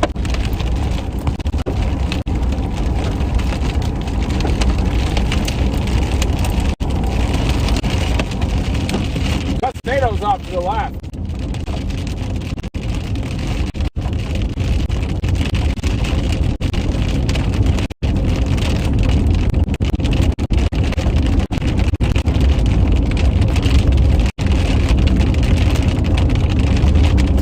Blasting toward Tulia too for that storm. It's over to the Tulia area.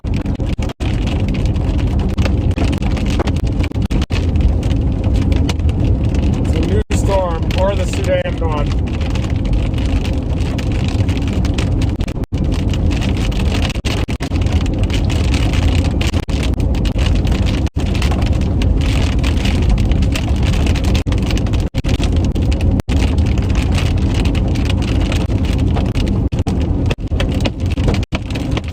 Greenwich off to the left.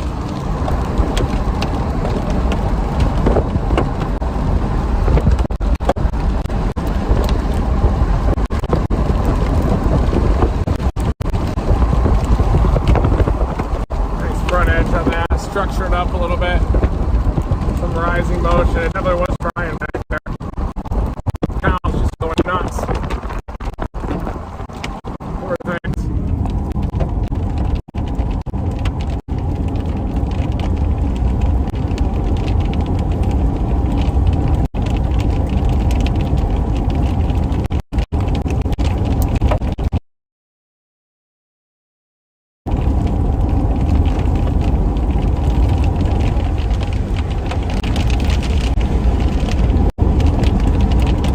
This one is getting a little bit of structure up on this south side, but very elevated. It's pulling in some easterlies, little convective front on it.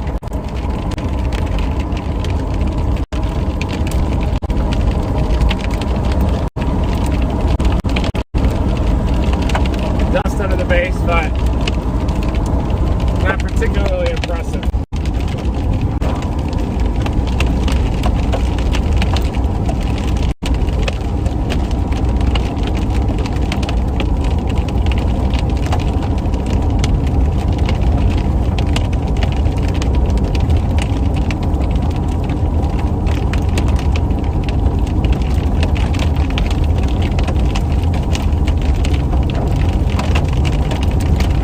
Like this is associated with a little bit too much outflow up here south of Bovina. at that, it's turning into a big hail producer.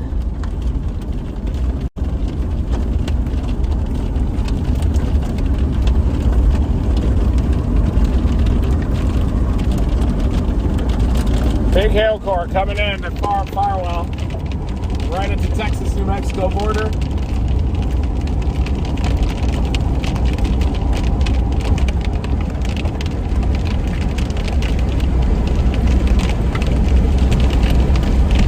It's 62 degrees here though. Look at the echo tops explode on this outflow dominant storm near Farwell.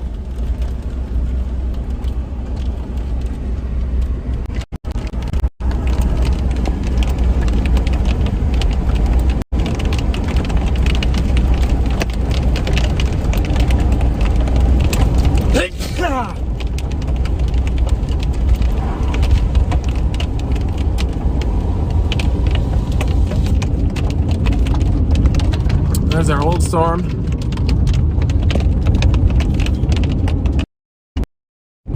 Just breathing in cow manure out here right now. Gonna get pink eye likely from this. But right now I'm waiting for this hail core to approach. It's probably more soft hail again.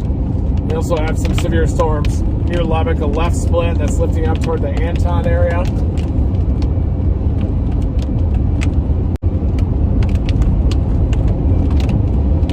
Usually these setups, if you get an outflow boundary that dominates and you get a lot of easterlies and you get some subtle westerlies just over top of it, then it creates the bulk shear necessary to sustain supercell storms. But so far, this is really struggling. That Tulia one, though, has some major echo tops. May just have to blast out toward Plainview. Get that one out east. That's where I'm thinking right now. I'm going to head toward Plainview. It's going to take me like an hour to get out there, though. But we can get it. The storm is definitely starting to mature. In 2 miles, turn left onto Wheeler Avenue. Out here in the high plains, I'm not sure these are going to be able to do it. So 1.9 miles, I'm going to take a left on Highway 60 back in the Texaco area, Farwell. And maybe blast all the way back east to Plainview.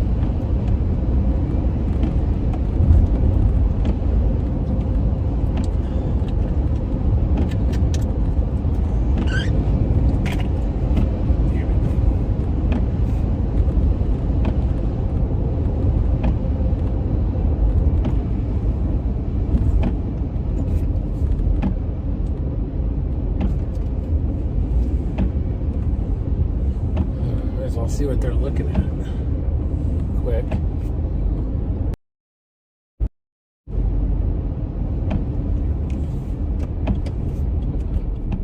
And I'll probably end up heading back to Plainview. There's the storm. It is elevated. 1.5 miles, turn left onto Curry Road C2.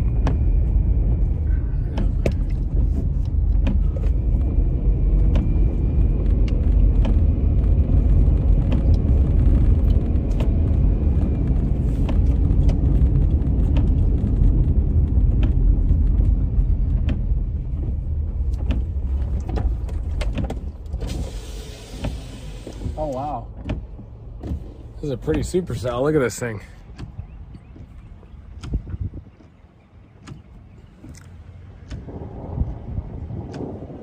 It does seem to be intensifying. Temperature's up to 65 again.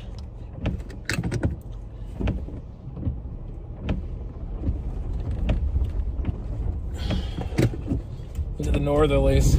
We'll wrap around on the backside of it. Near calm winds here.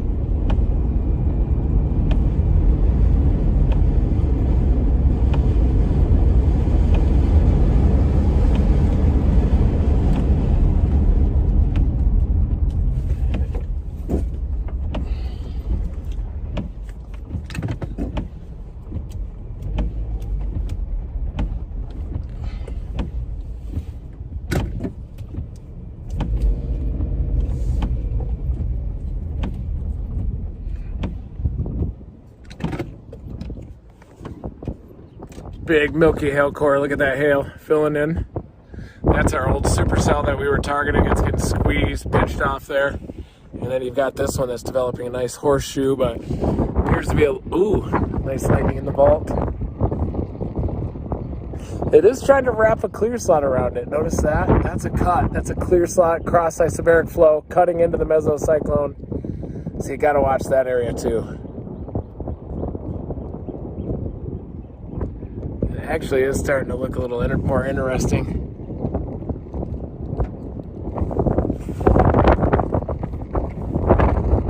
But this is just pure outflow dominant storm. Pancake stack above it. Big milky hail core up there.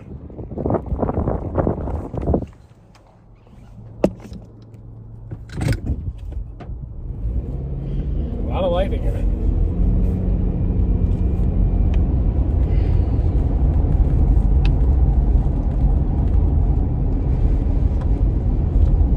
Severe thunderstorm warning extended, of course. Turn right onto Curry Road. Just a classic large hail producer. The Tulia one is now severe, so I am concerned about that Tulia storm. Tulia, Plainview area, so I really do want to get on that storm if I can. But I may have to go through some of this hail first.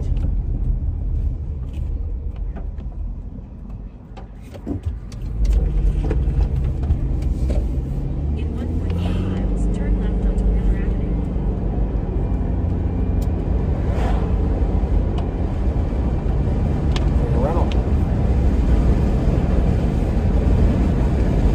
That would put me out on that storm at about 7:15 on near Plainview and Tulia.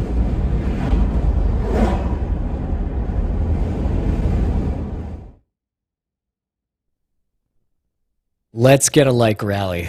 Yeah, it's over 7,000 people in here. We have about 3,000 likes. It helps us to grow. So please hit that like button. If you haven't, perhaps maybe you should subscribe too. Perhaps maybe even become a member. But at least hit the like button for us. We really appreciate it. Maybe we get some magic hour action out there too. And hit some of this hail on the way.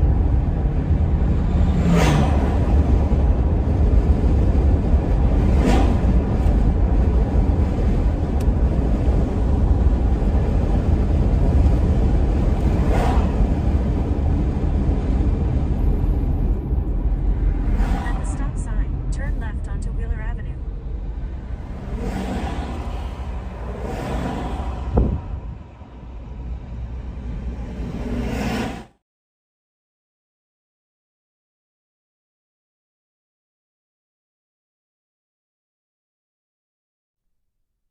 Janet, the movie it was referencing was Adventureland, which I didn't love first time, but I watched it a second time, and it's classic. It's great. Plainview ASAP. Look at that. Should have been able to anticipate that. Damn it. That's the play. Look at that band in between Silverton and Floyd Data. Tapping right into it. That's where I was going to go. I wouldn't be surprised if this one does end up somehow producing a tornado. Look at that thing just erupt. See if we can get there.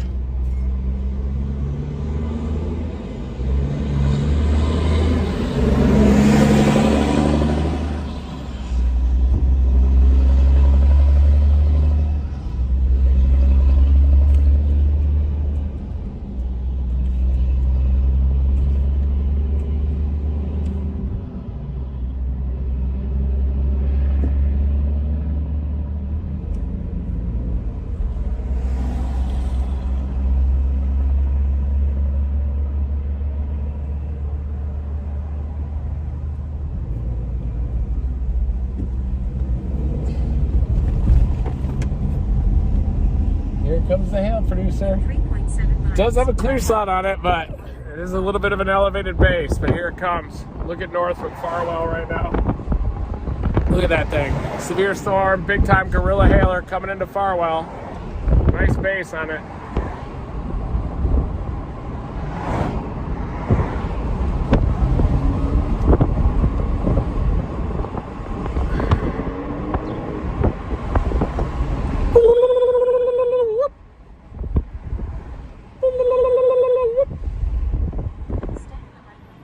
Leaving New Mexico.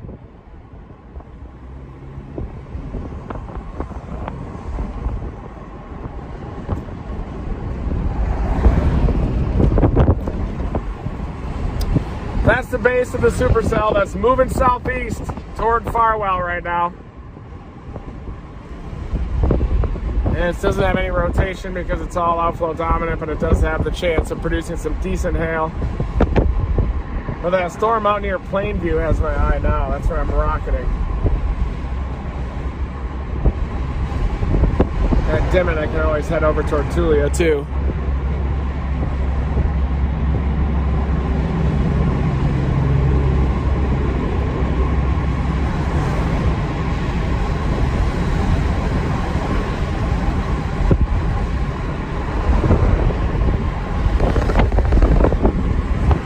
Big milky hail core up there.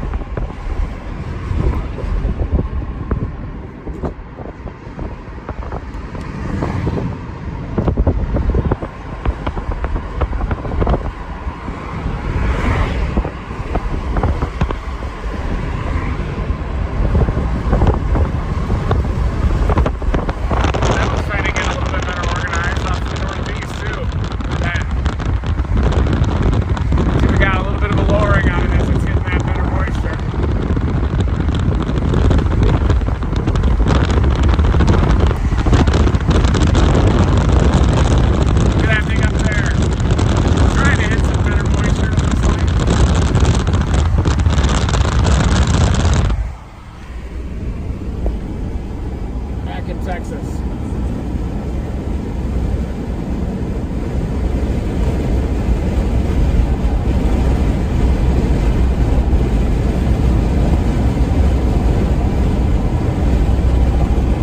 .7 and I'm turning off to the northeast. Really good, nice looking base right there.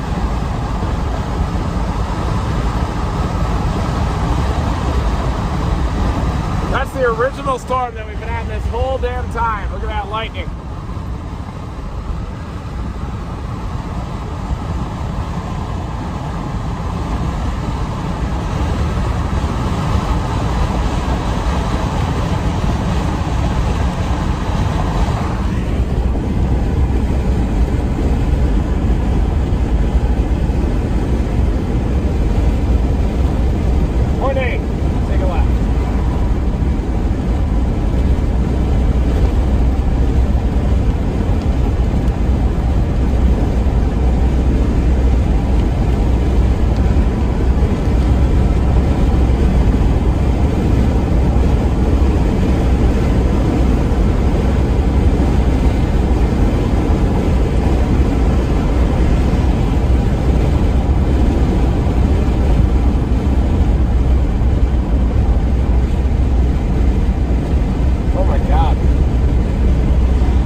That thing right in the distance is looking a little better, isn't it, again?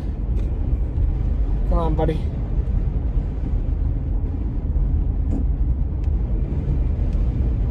Come on, buddy. Ooh.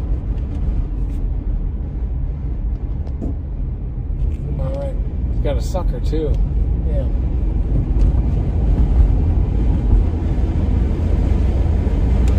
That's full family. The whole family's out watching it, which is good, too.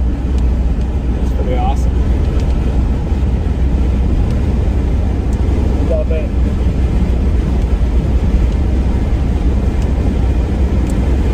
It's awesome to see the popularity of storm chasing go dramatically up, that's for sure. Wonder if that's the Tulia storm in the horizon over there. Hey, buddy. Hello. There it is. It's our original storm.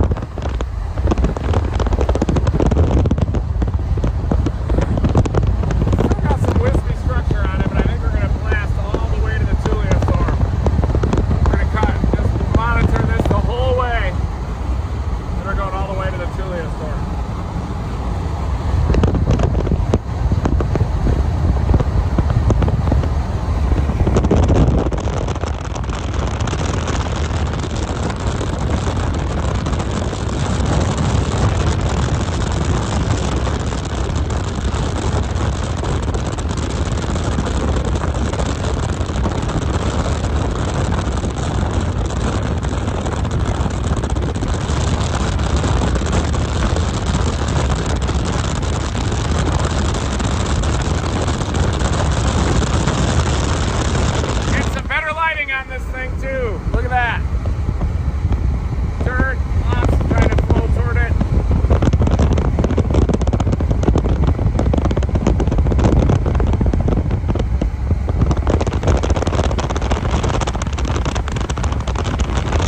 supercell way off to the east.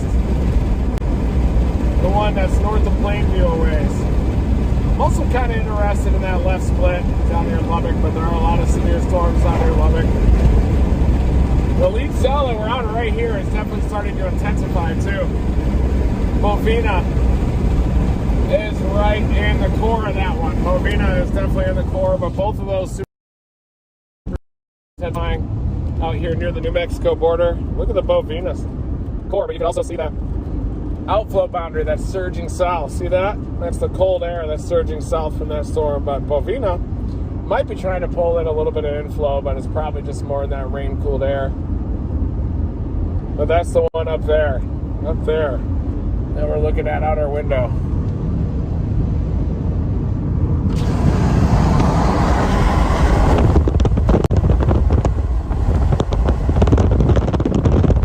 It's a little bit ragged right now, not surprisingly. A lot of these storms are going to be ragged because of the reduced amount of bulk shear.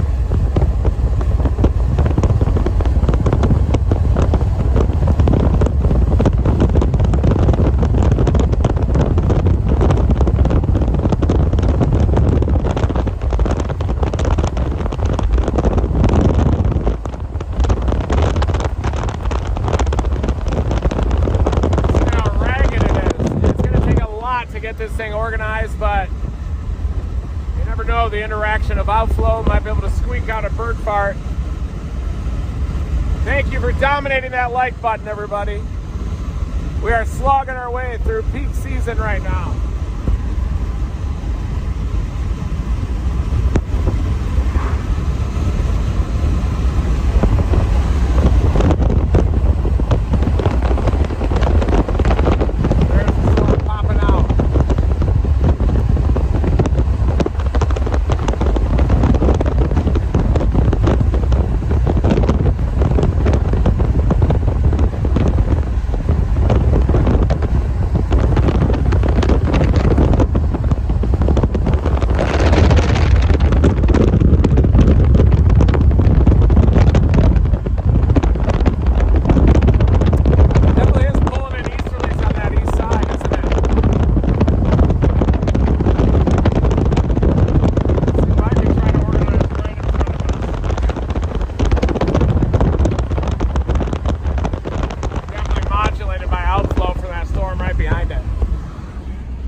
The Bovina one, the lead storm here, but I'm still most interested in that Tulia storm that just split. That's the storm that I am most interested in.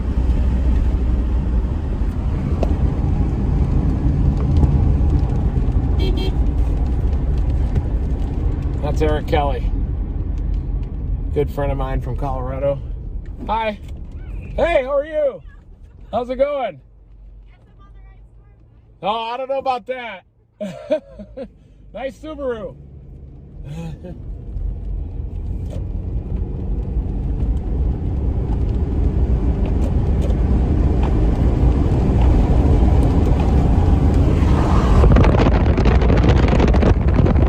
That was good old Paige Vincent back there. Very talented photographer. Stacked plates starting to form on the east side of this beast.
I'm worried that there's just too much outflow and stable air back here. So I'm actually trying to get to that storm out near Crest and Tulia.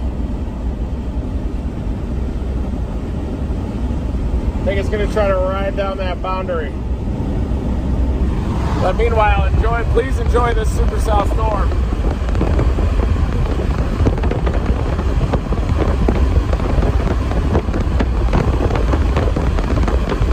Starting to get some beautiful structure on it now.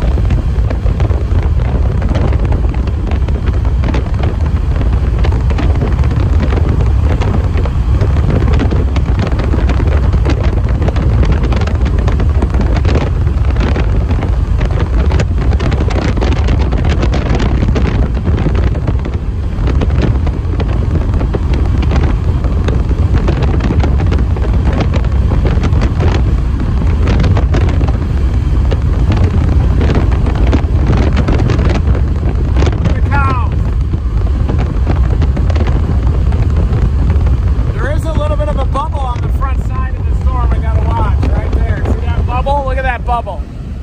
That's a convective bubble. Looking at the winds, we do have east-northeasterly winds here. Gotta keep an eye on it.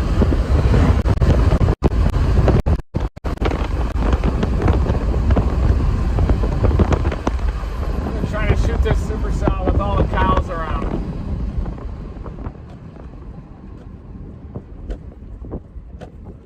Really quick.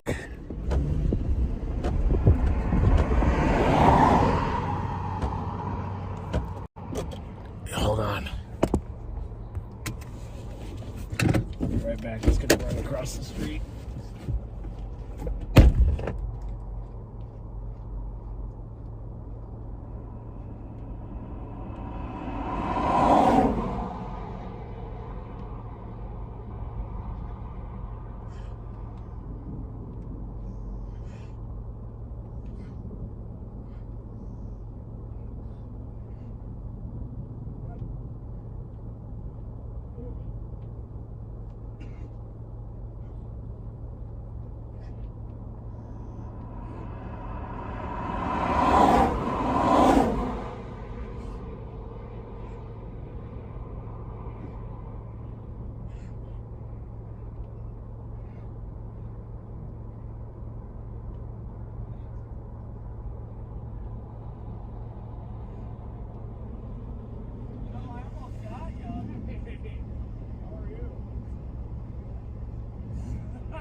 There's Brandon.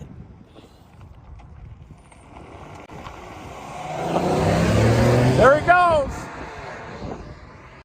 But yeah, I wanted to shoot this with that lip. Look at that green line. Right as the cattle. Look at all the cattle too. Pretty storm, but we gotta get east because everybody else is gonna go east too.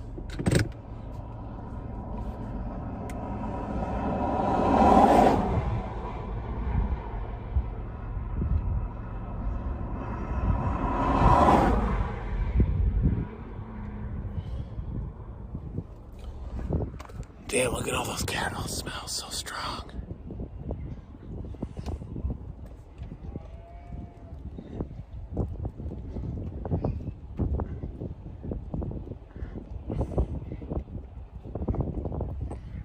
This one actually has some spin on it. Look at that back there.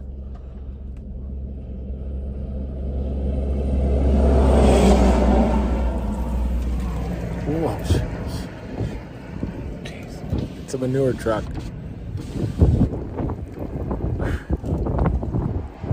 Pretty storm.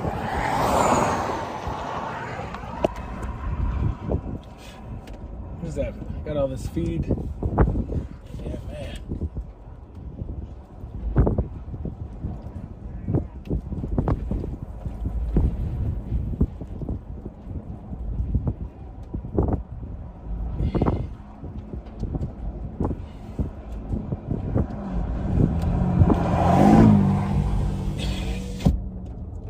Here comes the conga line. Damn it, I missed it. Not good.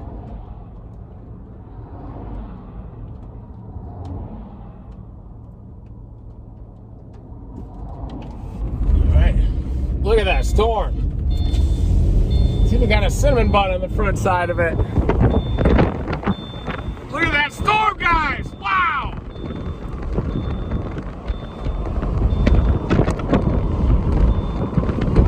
That has a convective bubble on it. Look at that thing.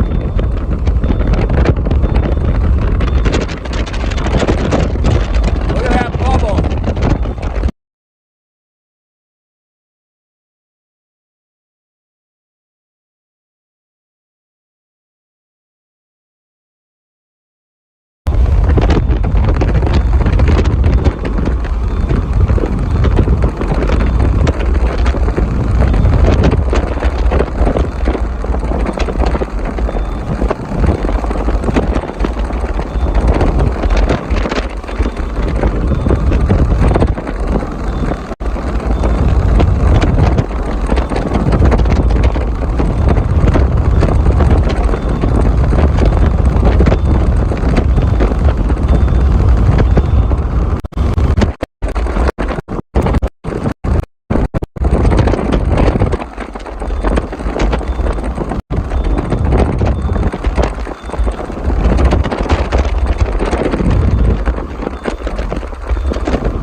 Thing's trying to pull in a streamer. Look at that.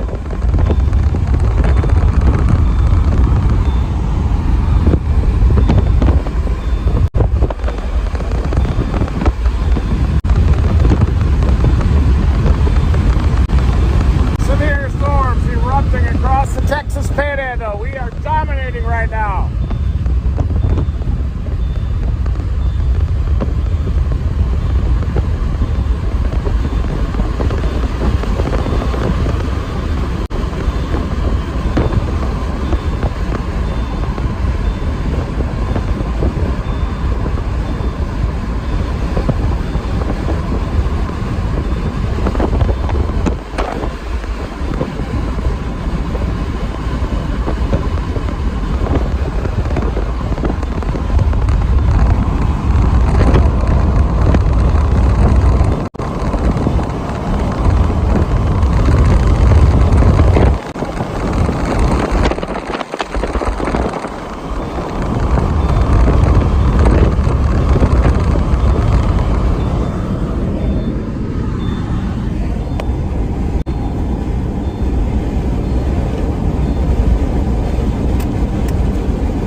Stationary storms. Those are our supercell storms that we're leaving behind. Everybody's blasting east on these things now, and just have to see what those do north of Plainview.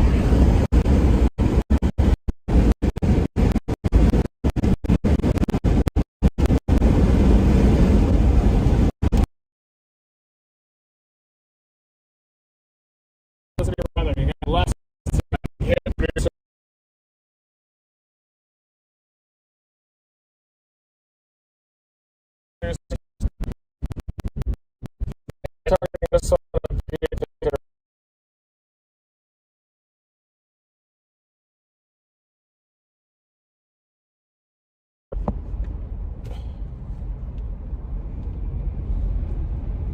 What's he doing?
probably a gustnado. Almost certain that's a gustnado underneath that cigarette cloud. Look at the cigarette cloud we got. Yes! Textbook cigarette cloud right now.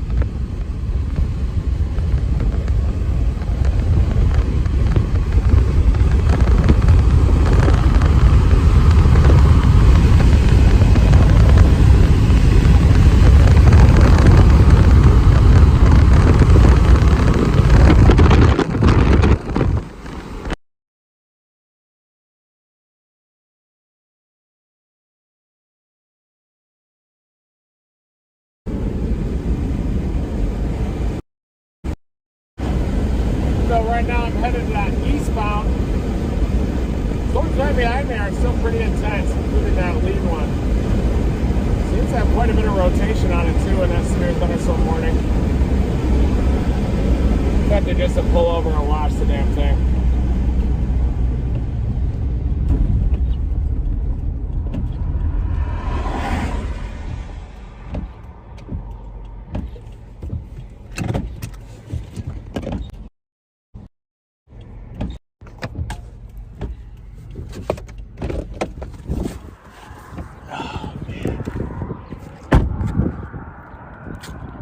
A little bit of easterly inflow on it. Inflow band.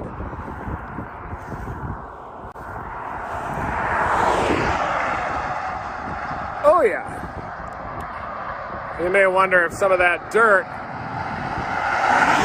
is associated with that wall cloud. That's probably a gustnado, but it is definitely trying to structure up here. On this side, see the striations you're starting to get. You do have this inflow band. You really have two cells here, a cell here and a cell here, that are trying to merge into one. Not even sure it has tornado potential. Definitely has some hail potential. Inflow band coming in from the east northeast. Anvil shadows might bring the base down a little. It's a pretty storm.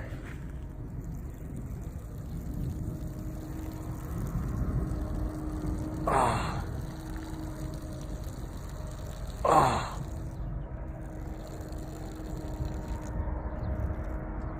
Yeah, this is trying to merge into one dominant cell.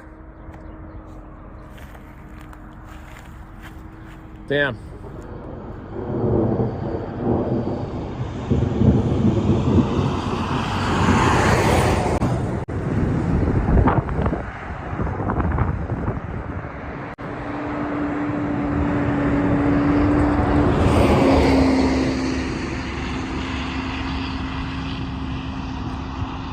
Tempted to start up a time lapse on this just in case it's able to carve out some structure. Big storm with a nice inflow band on it. Maybe you can even get a wall cloud on this front side.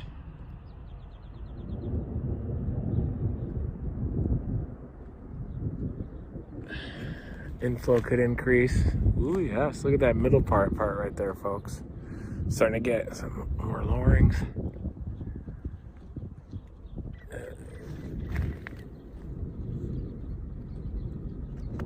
I'm tempted just to time lapse this thing quick.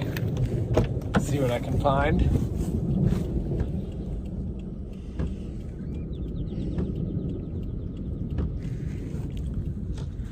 It's because it's so pretty.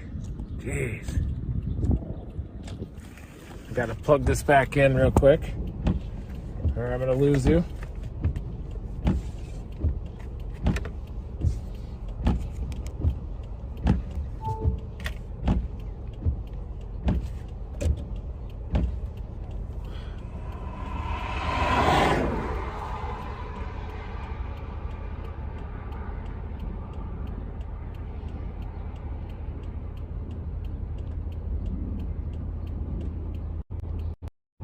There's some inflow.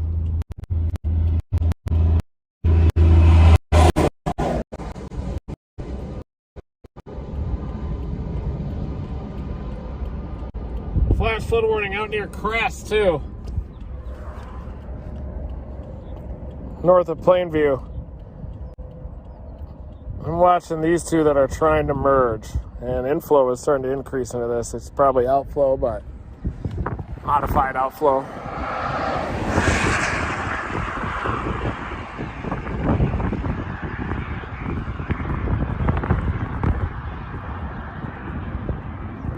They do seem to be trying to merge.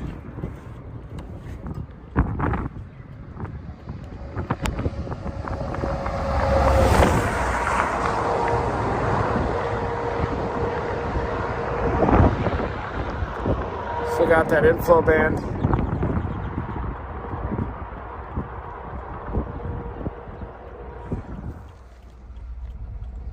Damn it. Let it tick.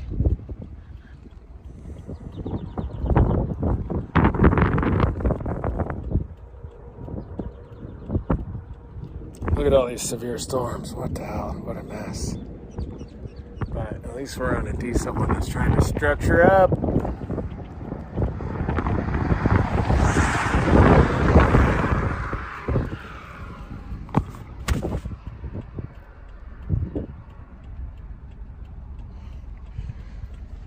Try to mount a quick time lapse. This could be a disaster for our stream. Hold on, I'll be right back with this. Just gonna try to do a quick time lapse on the southern end of the storm, just in case it cleans itself up.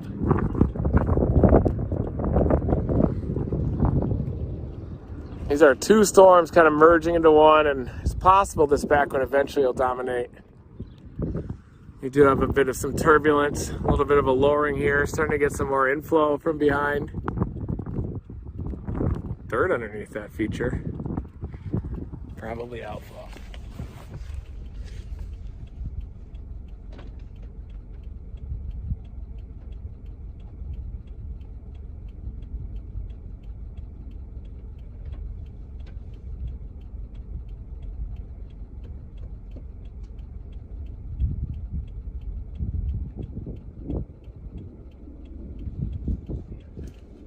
That's not gonna work.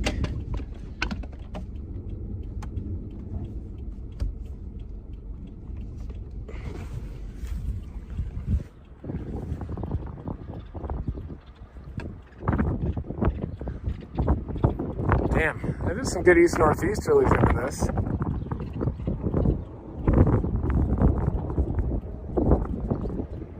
Seems like the whole area is starting to intensify a little. Maybe some spin, a gyre starting to form right there.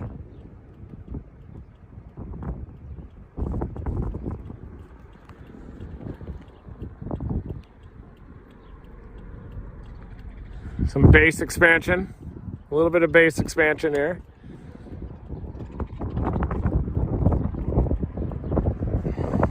A lot of dirt. Look at all that dirt.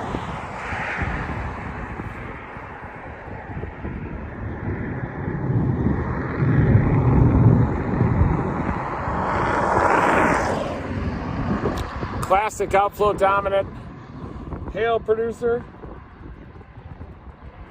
And it seems like the upper level flow is not even strong enough to get that crest storm to translate down that boundary toward Floyd data.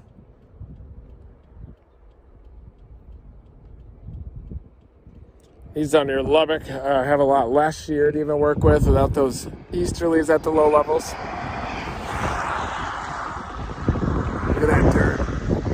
Going all the way up to the base. Look at that. Right underneath that cigarette cloud.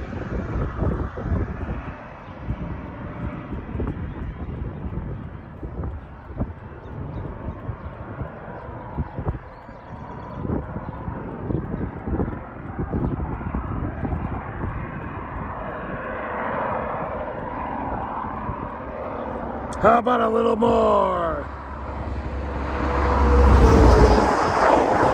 How about a little more? Damn, what is that? Oh my God.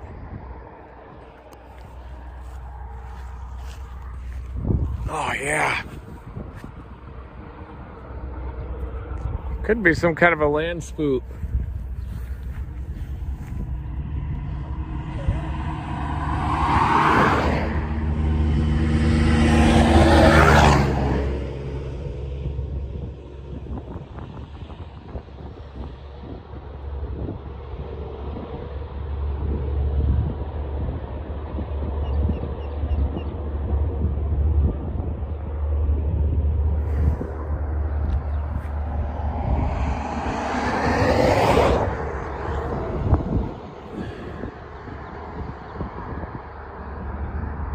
That is associated with a little bit of spin at cloud base up there. Probably a Dominator Spoot hybrid.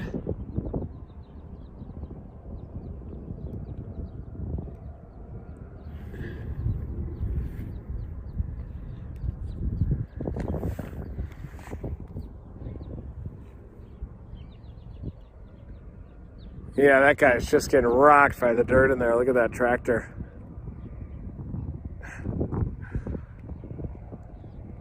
Thank you, new Team Dominator members. Coolest organization in weather. I'm going to be going live, doing more educational content too, especially as we go toward the off season. Get a little bit of time, a little breather.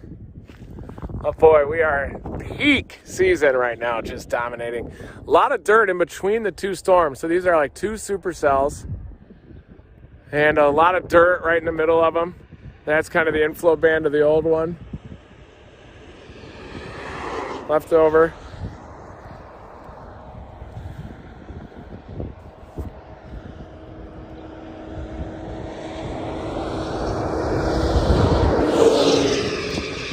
Look at the hail shafts down south.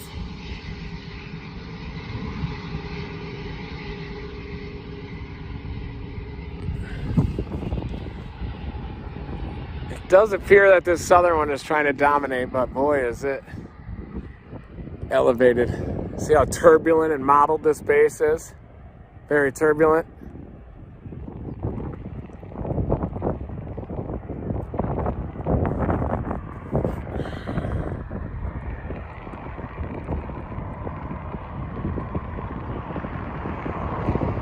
Oh yeah, here comes the line of traffic. Look at them all go.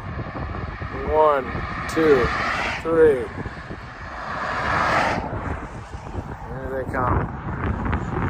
This is the line of traffic, folks.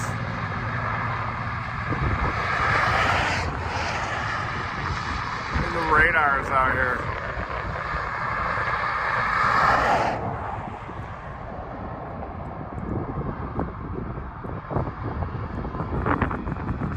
Here they come.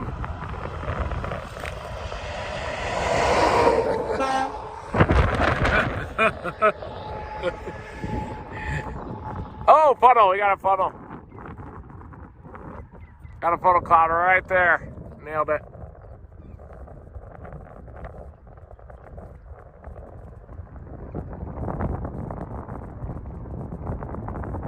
Funnel cloud. There it is.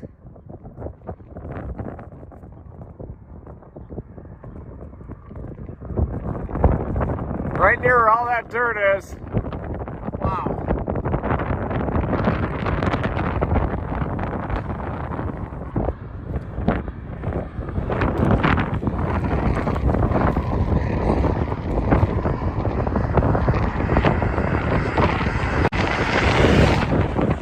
Oh, wow. Pretty. Very turbulent. Very dusty. Here comes the dirt. Big outflow about to hit us.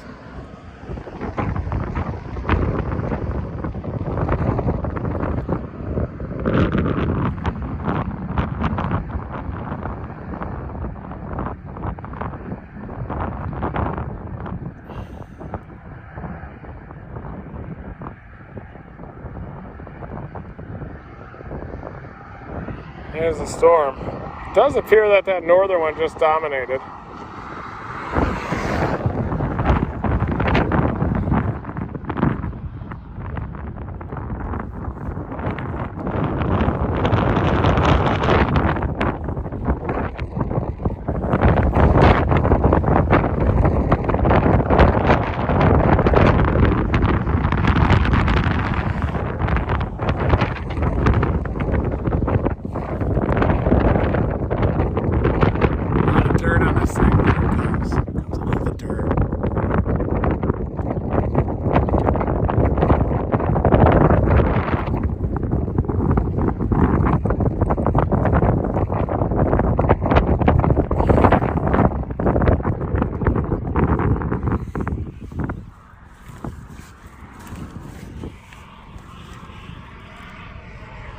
Nice shear spoot.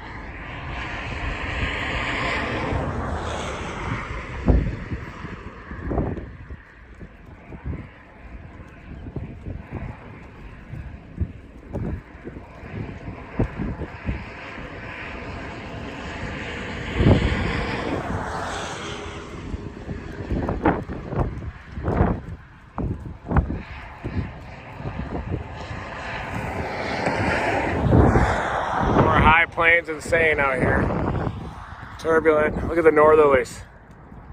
That's cold outflow. That dirt, it's all coming our way. Look at that.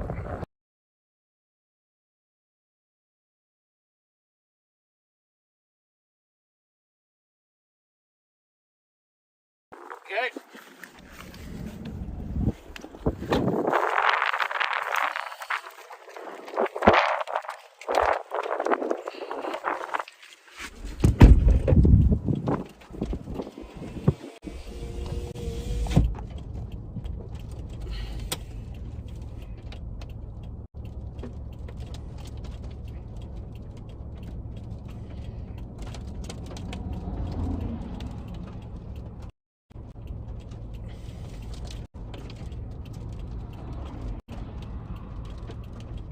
Nice little shear funnel back there. It was might have even been a little bit of a mesocyclonic occlusion, just an elevated circulation, elevated over some outflow.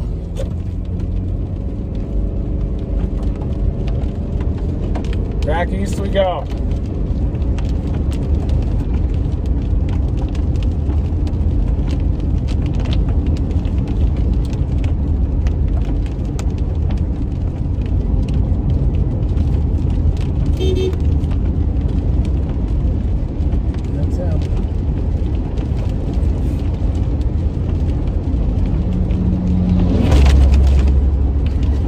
Boy, chewing out a lot of dirt right now. This reminds me of a chase 3 or 4 years ago where the same thing happened.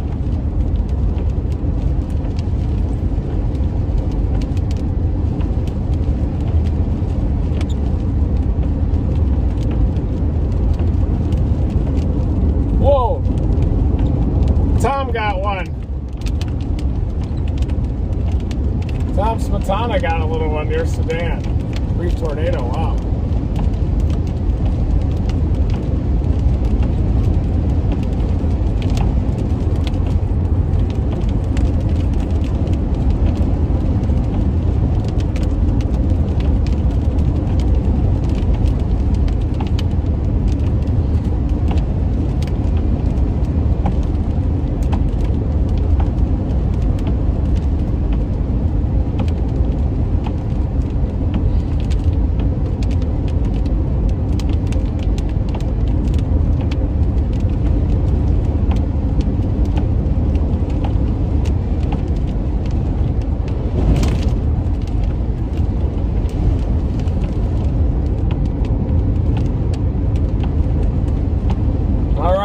Blasting east right now. Not blasting, we're just doing a slow pickle at this point. Definitely doing a slow pickle. Headed eastbound.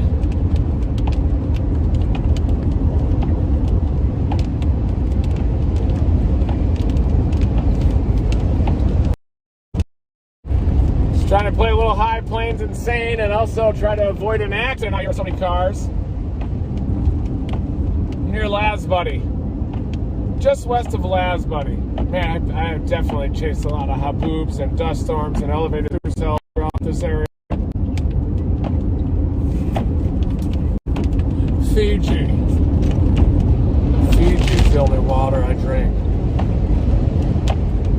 Fiji. Oh, that's good water. Right from the spring, folks. Right from the Fiji spring. Wow.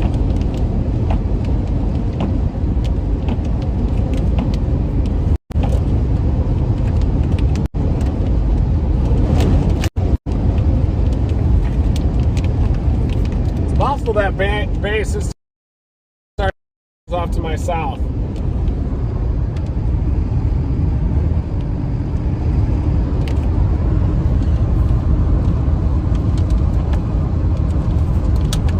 Fiji.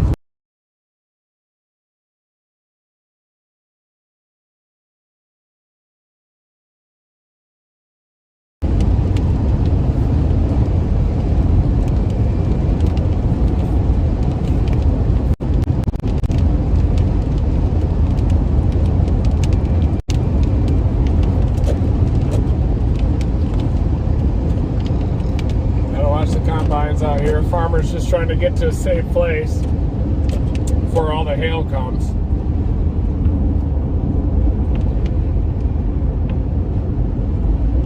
There's farm equipment.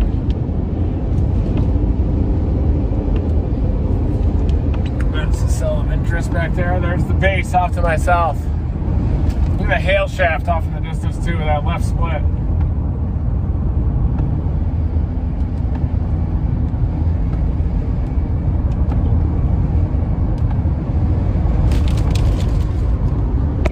Boy, those cow trucks pass. They just hammer you.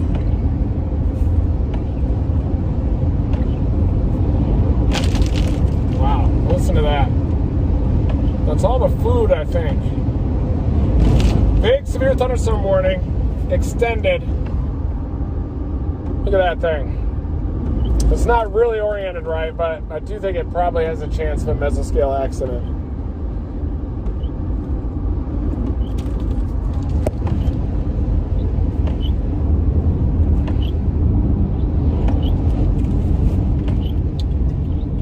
Just find a pull off here quick.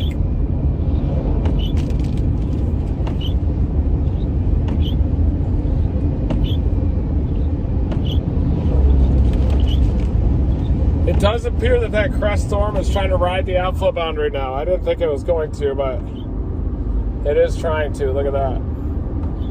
If that thing is able to turn right, it does have some potential. Probably just need to blast out there and get on that thing.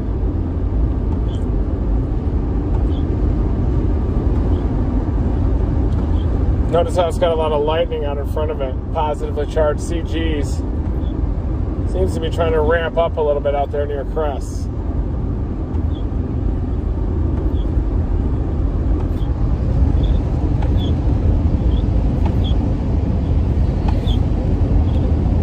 Didn't think that was going to materialize, but it is trying to. It does very broad rotation though, and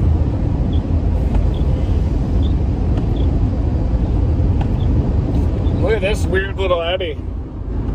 Kind of wrapped back in the rain of that northern storm, but it's kind of like a strong area of rotation, but that's what's lofting all that dirt.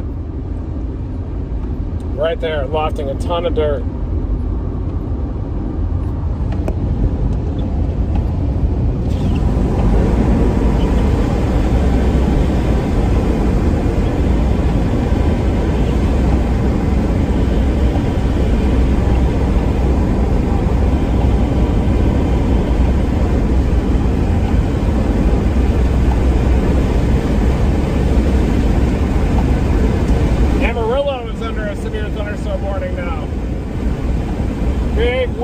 Coming into Amarillo.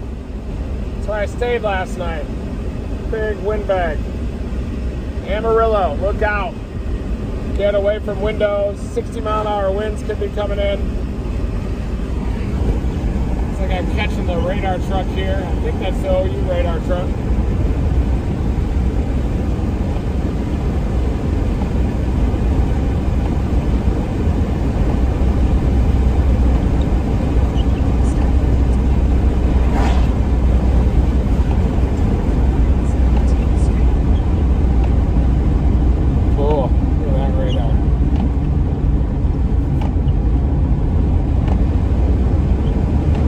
Texas Tech.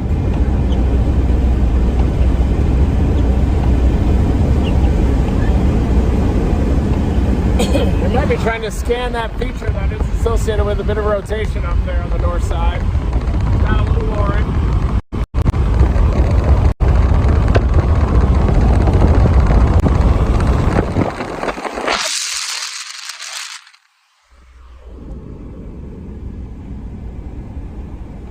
73 degrees in the inflow region now. I'm going to take a look at the environment these storms are moving into.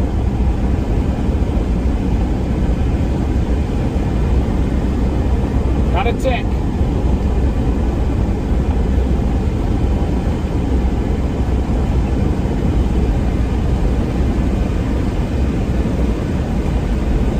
Yeah, some range folded velocities, big wind back behind that feature.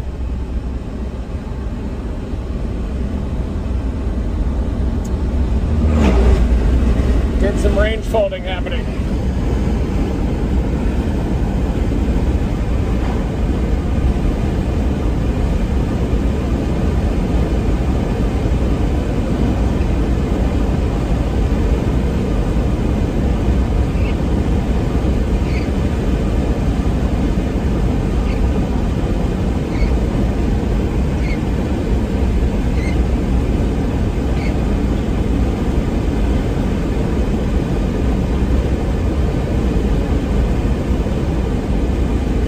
Rotation south of crest right now.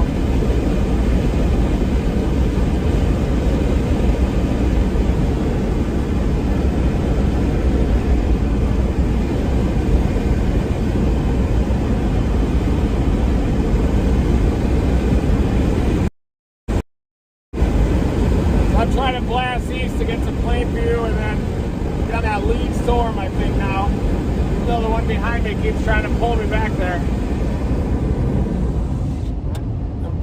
Pretty sure everything's a little elevated back here, but temperatures are 75 degrees right where I am now. Maybe we should just blast into the thing.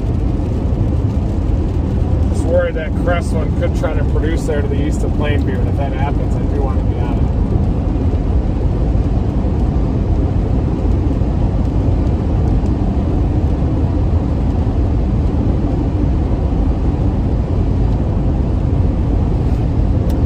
Slogging around the high plains insanity out here, aren't we?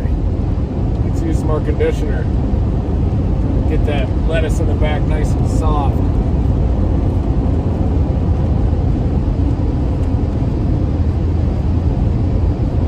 I'm gonna pull over and give this storm another look.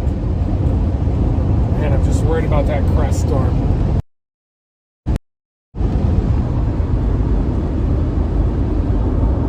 You have to wait for it anyway. Probably just east of Plainview.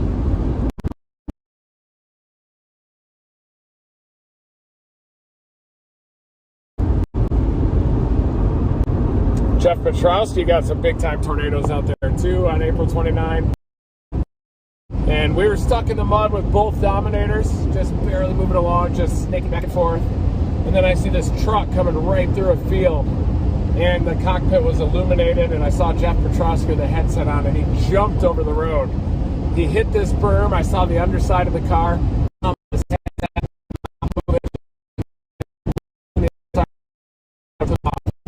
Right through.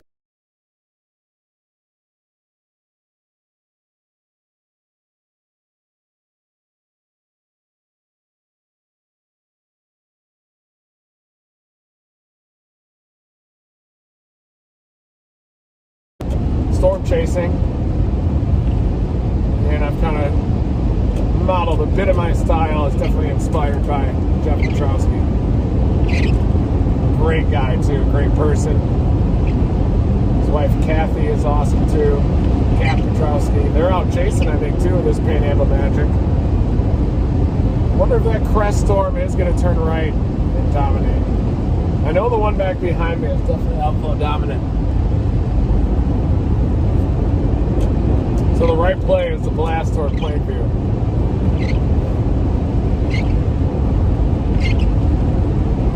Just a little behind it. If I was in hard right now, if I kept blasting east like Kopic was doing back there, I'd be able to catch it. I think that's the only storm that has tornado potential, and it'll probably happen when it gets down toward Lockney.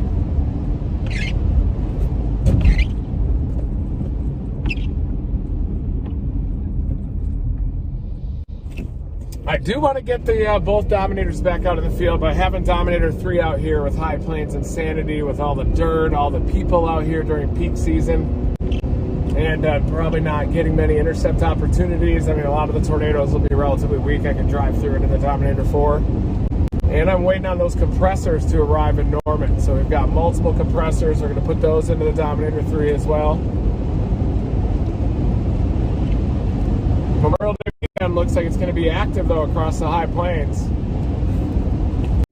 Eastern Colorado,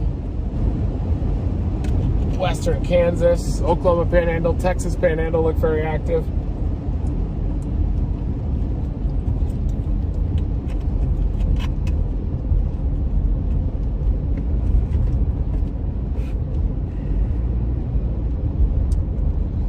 feeling that crest storm is going to struggle with the cap a little bit.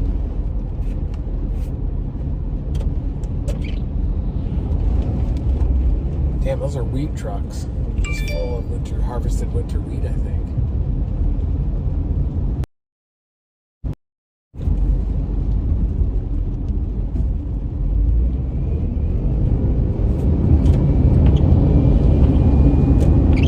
Boy, the media loves those hurricanes, don't they? Hurricane season, typhoons, they like all those because they can get all the suits in place ahead of time and it can generate a lot of revenue from those hurricanes. That's why the media likes them so much. They don't like Panhandle magic as much because the population impact isn't as much. They can't get all the suits in place ahead of these storms. So they try to just block them out, but there's probably even almost as much latent heat release being produced by the MCS of all these absorbing storms.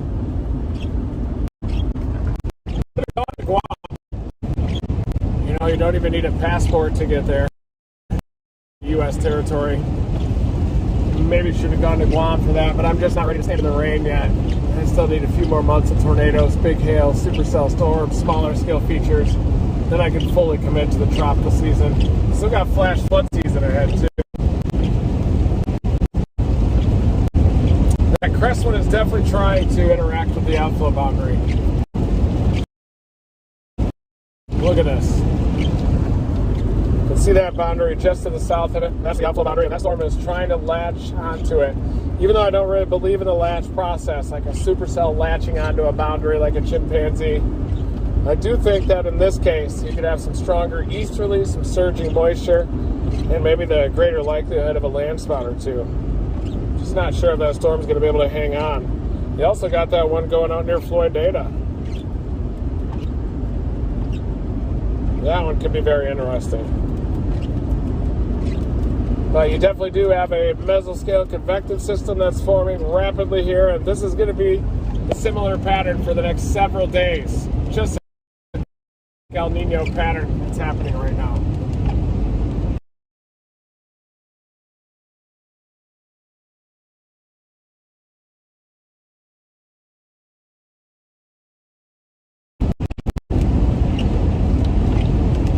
Good, Cannon. The Ridge Riders are about to intercept some softballs.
trying to get east on that storm north of Plainview.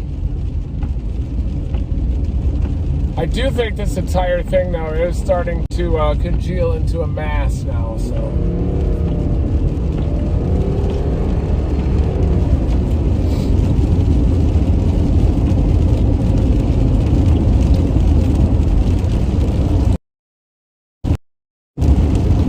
I'm just going to continue monitoring that storm to the north of Plainview while we try to catch it too.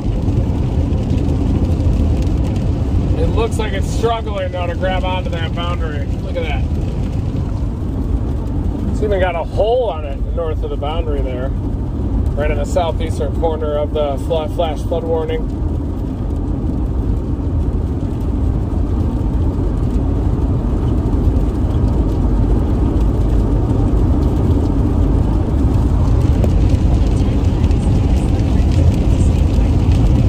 Miles and I'm in Hart, then I go southeast.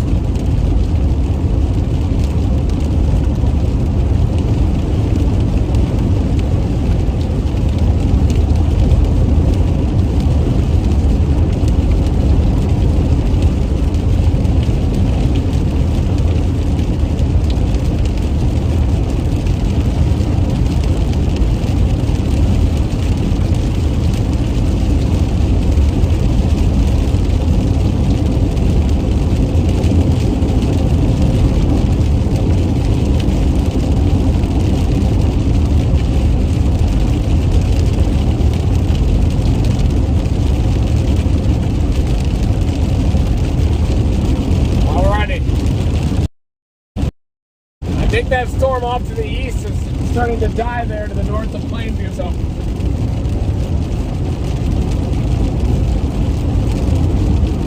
They just pull over and watch that storm. Behind me, that severe storm.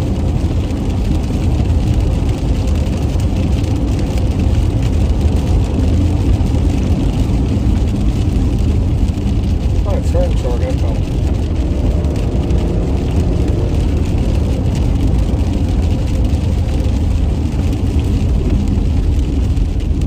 Just worried that one near Plainview is struggling with the cap a little.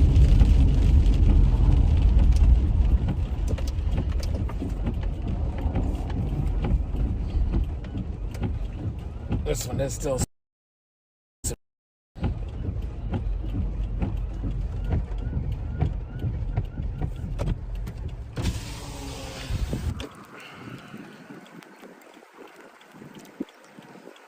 Probably the more intense storm right there, too.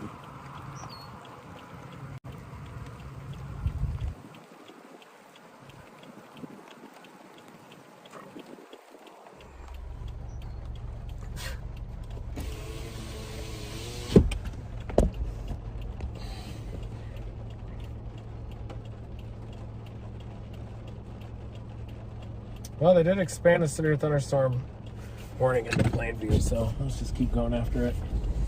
It did seem to reinvigorate on that last scan. Just in case that one grabs onto that outflow boundary somehow. It does seem to be intensifying as it's hit that. It might even end up going due south into Plainview. See that severe thunderstorm warning that even includes Plainview now? Look at that storm off to the east on your Floyd data that's starting to intensify. West of Matador.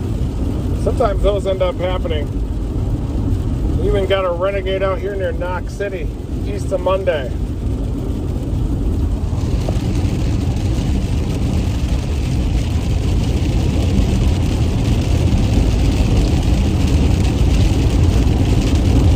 Colleagues, we must head to Plainview. Colleagues. Colleagues, we are heading to Plainview. Yes, colleagues, we must head to Plainview. Meanwhile, Amarillo's got a nice linear convective system coming into it. Severe thunderstorm warnings, Bishop Hills, Amarillo, down to Canyon. The slight risk is back up to Amarillo tomorrow. So I might just end up hanging out in Amarillo day after day after day here.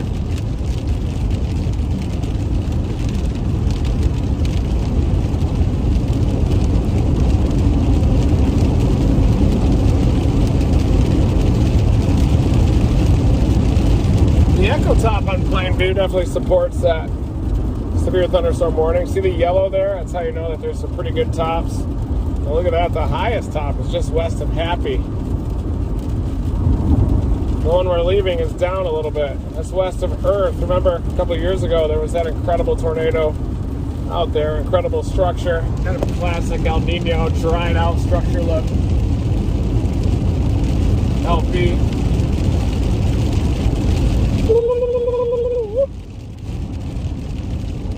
I'll show you what the super typhoon looks like in Guam. I know I was going through an eye wall replacement cycle previously.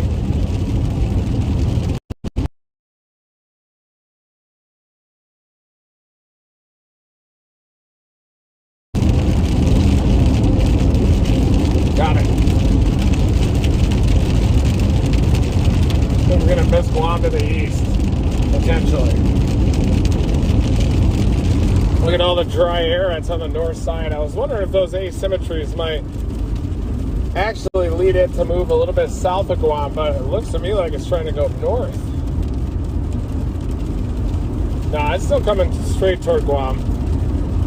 Just hasn't completed its eye wall replacement cycle. It should pinch off that inner eye, and then this outer eye wall will take over. But that is definitely an eye wall replacement cycle that it's trying to do there. It's supposed to turn west, so it does look like it's turning west and heading straight for Guam now. I was hoping it would go a little bit south of Guam because of all the asymmetries that are out there. See all the convection on the south side of the system? Yeah, look at that. Definitely is wobbling back due west again. A lot of lightning in that southeast eye wall. That's the strongest eye wall. And there's Guam at the radar site just to the west, northwest of it. It's going to be a daytime landfall out there too.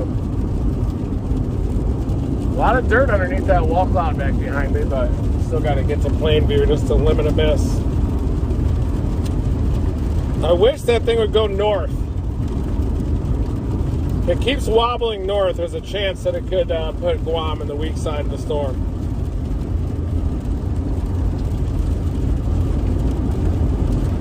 But that's the inner eye wall there. It's going through an eye wall replacement cycle. It's trying to dry out and squeeze out that eye.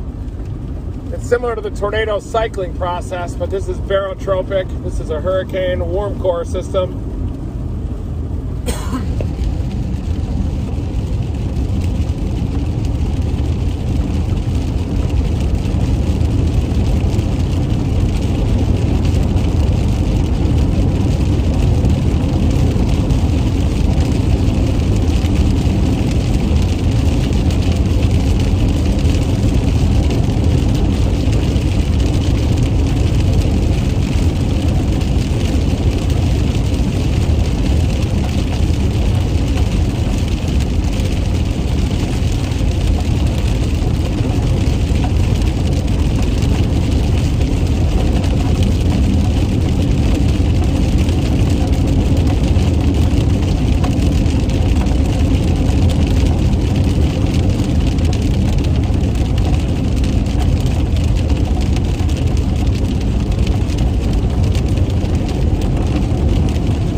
Getting close in 2 miles. I'm going to bust it southeast toward Plainview and we'll be on this storm. I got cow manure all over.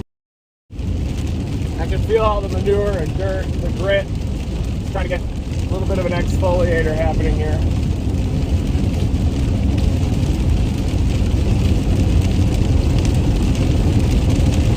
I did get one Skyballs deployment so far. Not very big ones though.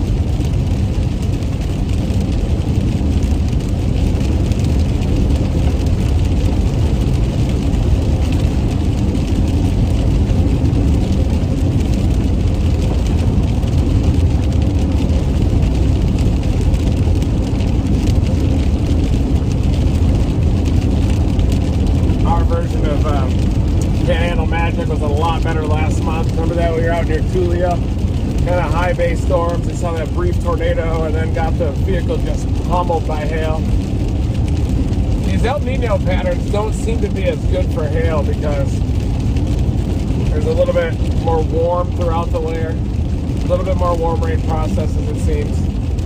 And I think that La Ninas are actually better for hail. You get a lot more dry air over top of the moist. Get that stronger elevated mix layer, steeper lapse rates. Just seems like these El Nino regimes, even though they're better for rain, sometimes even better for tornadoes, aren't as good for big hail like we had during the last 3 years of La Nina. Everybody say thank you to Brian, too, for saving Team Dominator. Everybody say thank you to Brian. He saved Team Dominator and is going to guide us to the moon, potentially.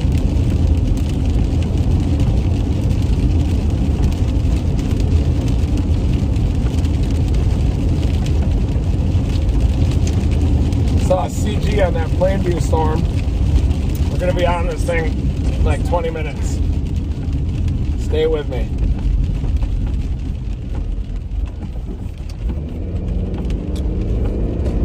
For 26 miles. I'll show you how that storm looks. Still has a base. Look at that.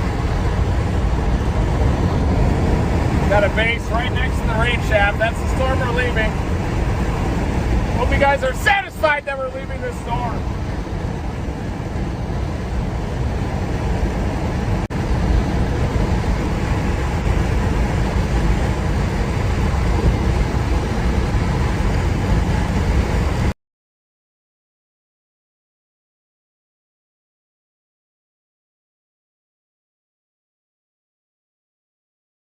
That's our storm. We already got visual of it.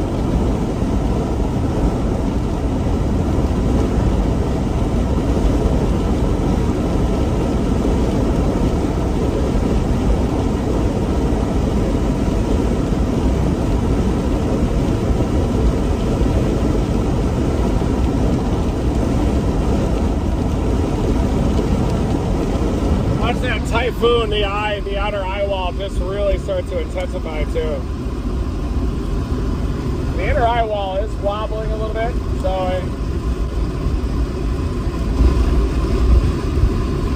look at that inner eye wall. It's undergoing an eye wall replacement cycle, but look at the outer eye wall start to get more robust. The outer eye wall is starting to intensify a little bit, definitely getting more robust.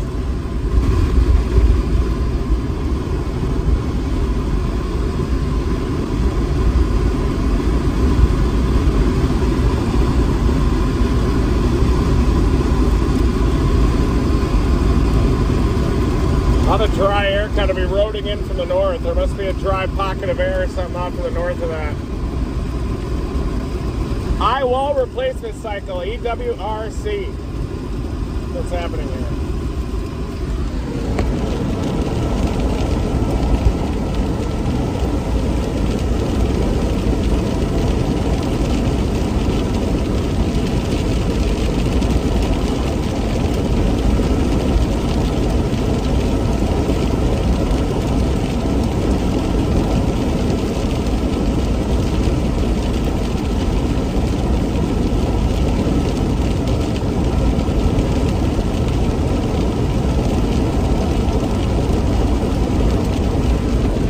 Going through this little storm near Hart, and we're trying to catch that Plainview storm that's dropping off to the south. See the one in Plainview that triggered the flash flood warning? But really the Floyd Data storm is the most organized right now.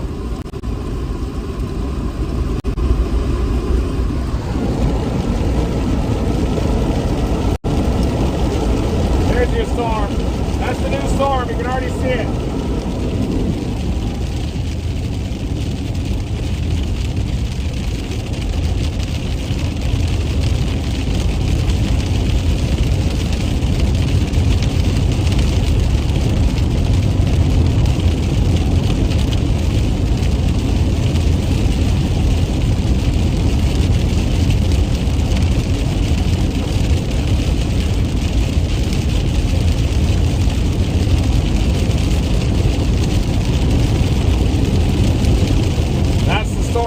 Side of the screen near Plainview.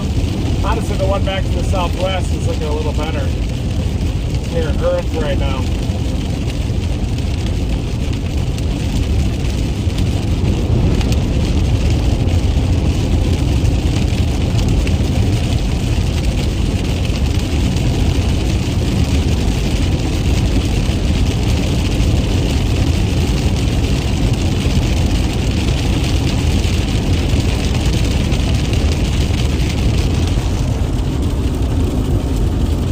north one is probably producing the largest of the hail.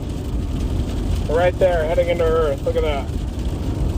Earth, Texas, you're about to get rocked by probably tennis ball hail.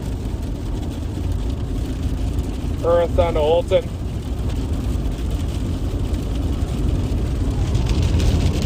There's a Plainview storm.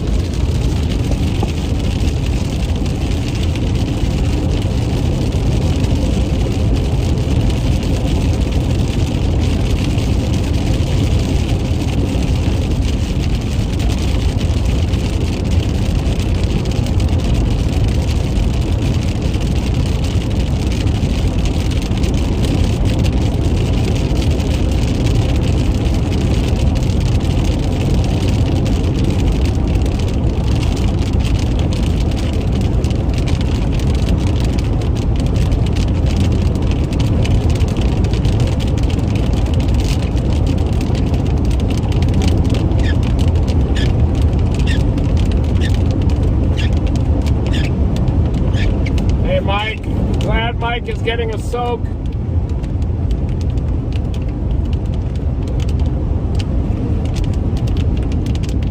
May just end up giving you guys a look too at the storm back to our southwest quick. Man.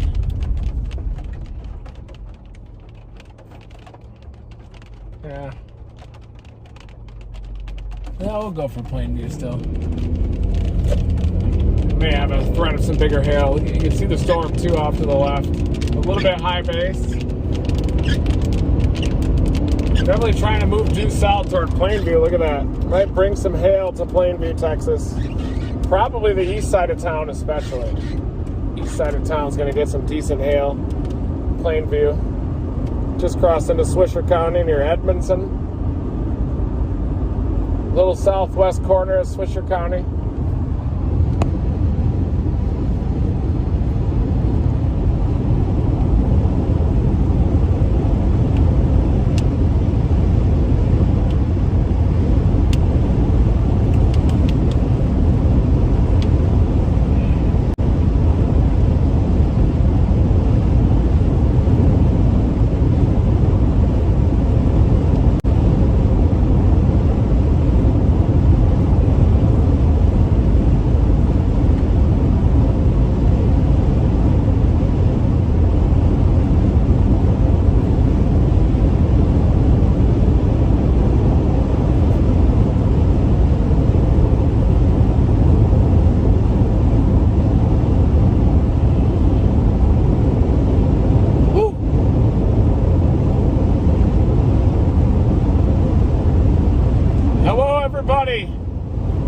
Thank you, new Team Dominator members. Yeah, we're going to be adding all kinds of new stuff.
See the storm off to the left, that kind of dark mass?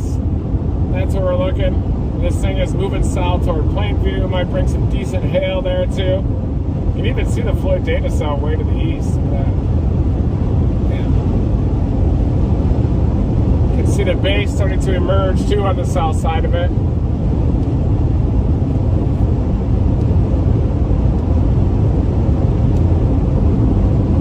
Oh yeah, this could be a nice looking storm here. Coming into Plainview. We're working on both of these eastern storms, the one north of Plainview and also the one near Floyd Data that also has a severe thunderstorm warning. And it seems like both locations have similar situations. If the storm turns due right, you might be able to get big hail, even destructive hail, but if it kind of slides a little east of town, then they're going to miss. So I'm going to get into this Plainview storm and see what it's all about.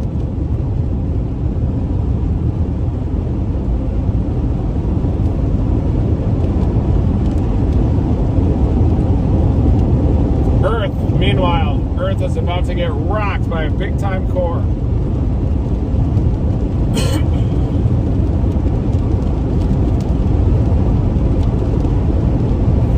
Look at this, Earth, Texas.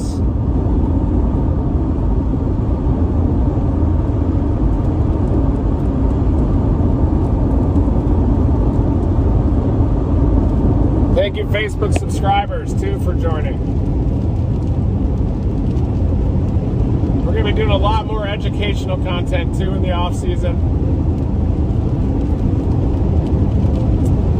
First, I got to get this hail that's probably going to hit Seth Ward.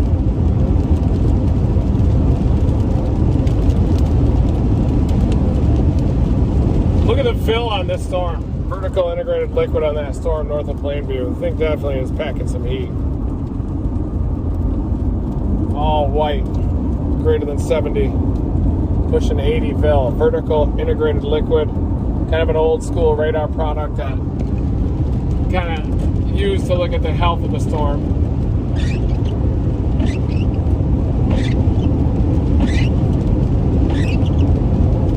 Yeah, I'm going to Seth Ward.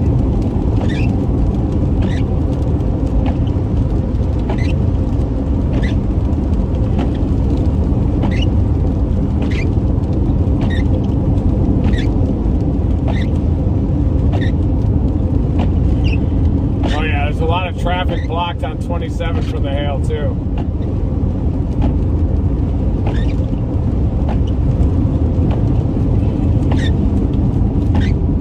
Starting route to 79,072. You can see a lot of the stalled traffic on 27 north of Plainview.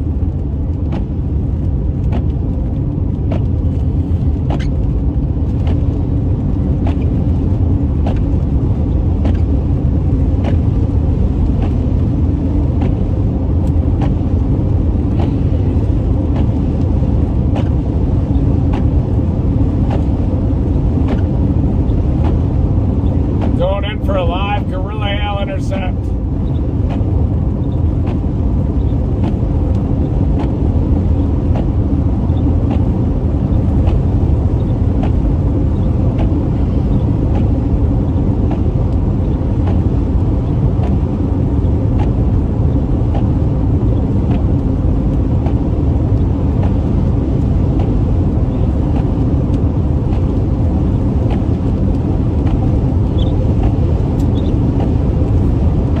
Nice looking storm over there. As you can see, classic hail producer, big vertical integrated liquid. We can also see the Floyd data storm that appears to have a wall cloud on it. Look at that thing. See the wall cloud off in the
What a beast.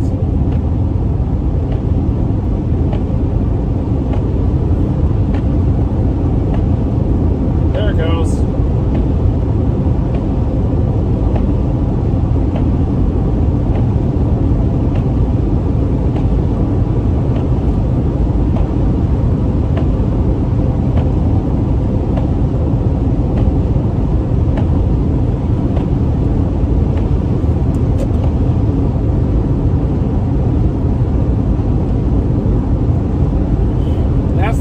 It looks a little bit elevated. You can also still see that Floyd data storm off to the east. The fill on this thing is definitely intense. Vertical integrated liquid. Seems like it's dropping some big hail just north on I-27. Maybe I should just rocket north on I-27 and get it. You try that.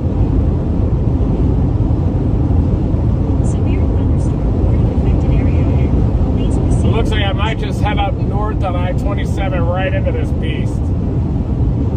Look at all the blocked road right in that hail core. That's where I'm going to go. We're going to rocket north right into this beast. Didn't work. 10 minutes away from this brand new windshield ending up in my lap. Dominate that like button.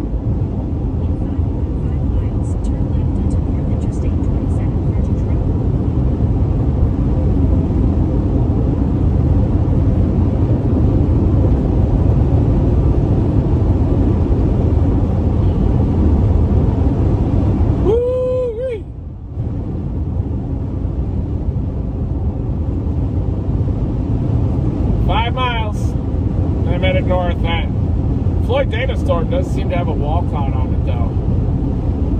Getting a little bit worried about that. Right over the road. See that? Right over the road. That thing has a lowering. It's like a shear funnel now right of it. Look at that.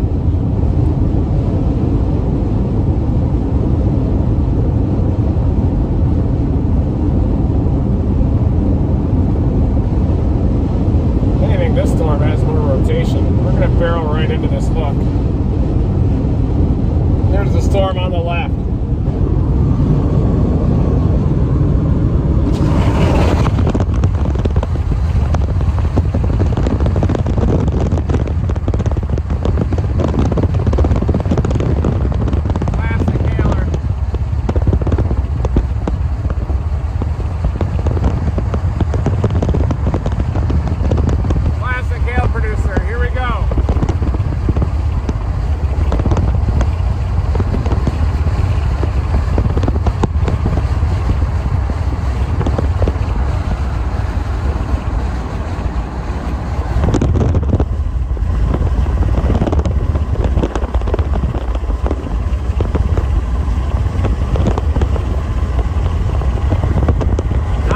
Elevated supercell that's got giant hail on it.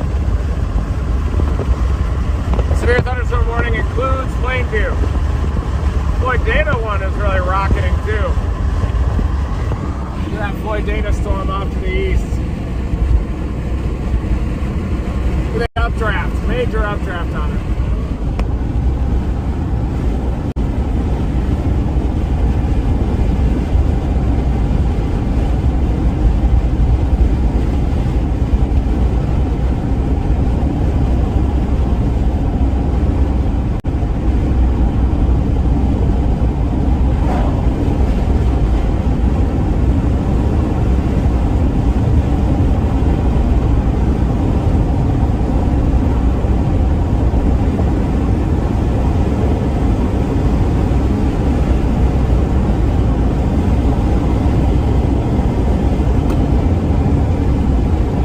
Look at the front of that mesocyclone.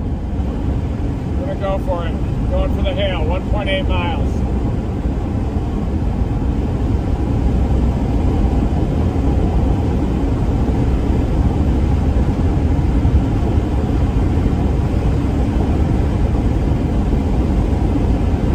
Get the Skyballs app activated.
Gorilla Hail producer coming into Plainview here, impacting traffic on I-27. Headed in for intercept with the Skyballs app.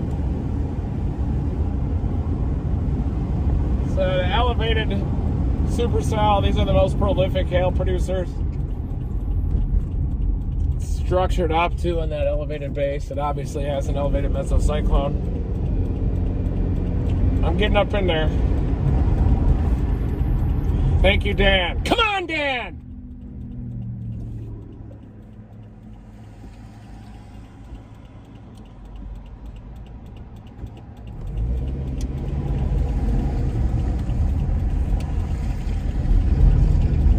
Oh yeah, here we go.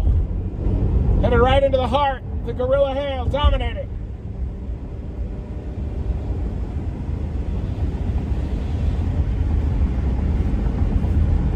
Damn, look at this thing. This is a beast. Absolute monster.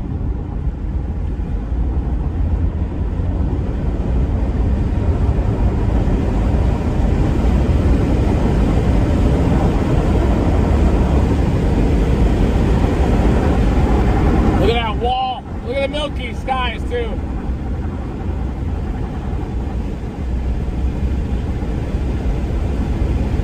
Oh yeah, we're going into it, folks. Hold on to your butts, here it comes. Brand new windshield. Yes.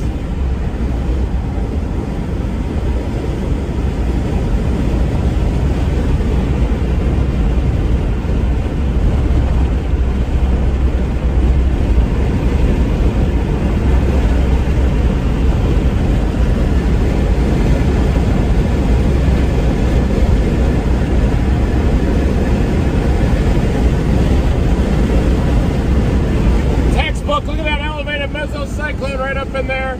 This has the look of a major hail producer, folks. Excuse me, major hail producer. We're going to turn left right into it. Look at the milk! Look at the milk!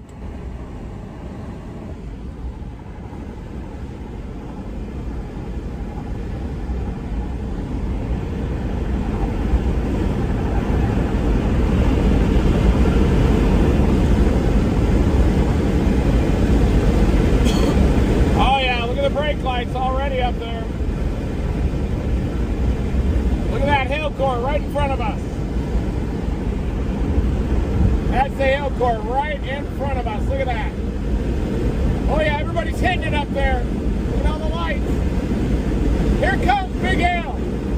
Big hail, here it comes. Here it comes, everybody panicking up ahead. Getting underneath the overpass, which is not a good idea. Dangerous.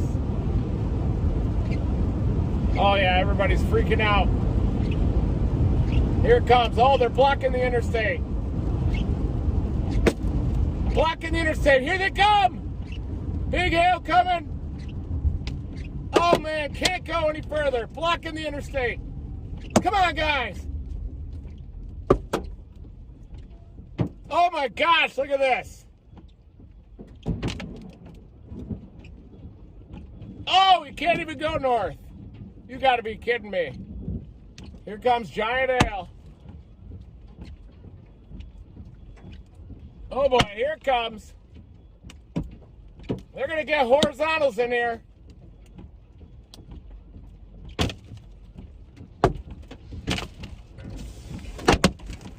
All right, let me save the windshield here.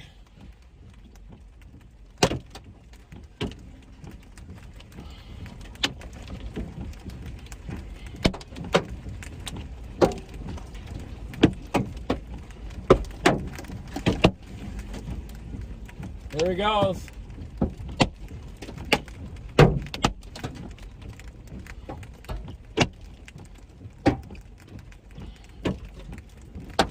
Damn, Jake.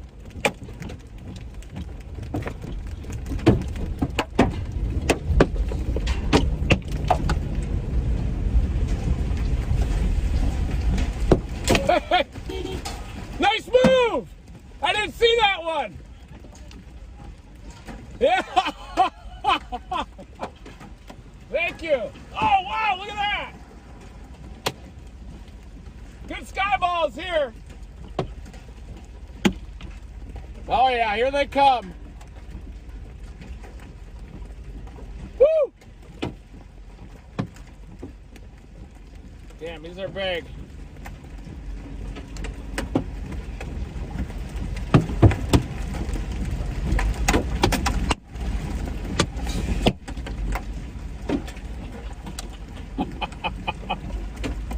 Oh yeah, here they come.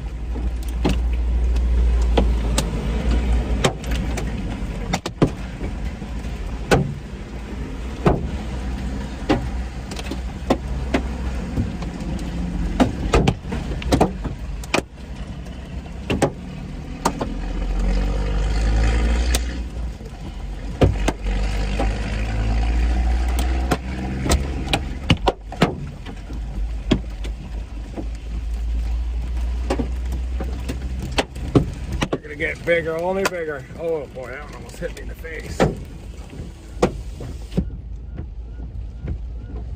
Should get a lot bigger. Oh, there's a big one right down next to this car. Look at that. There's a big one right next to you there.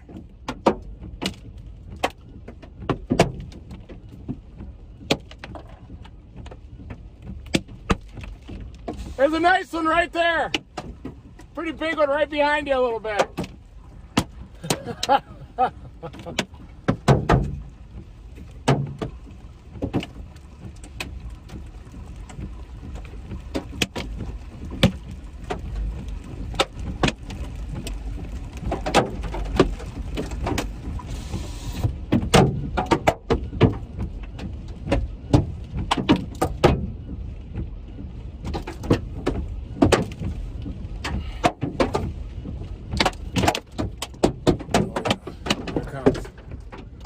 Good hailer here.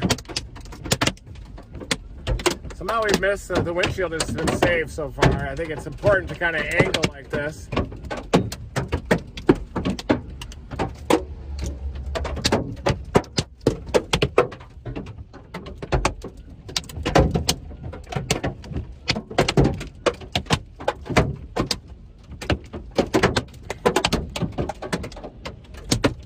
People are driving through it. It seems like we've subsided a little bit to golf balls. Oh yeah, they're getting big. If I can get a data set for Mark.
sliding a little bit off to the east too.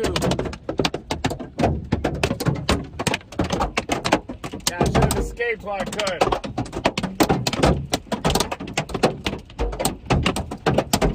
It's gonna last a long time. Watch this thing just work here for a while. Classic hail producer, we're right at the point.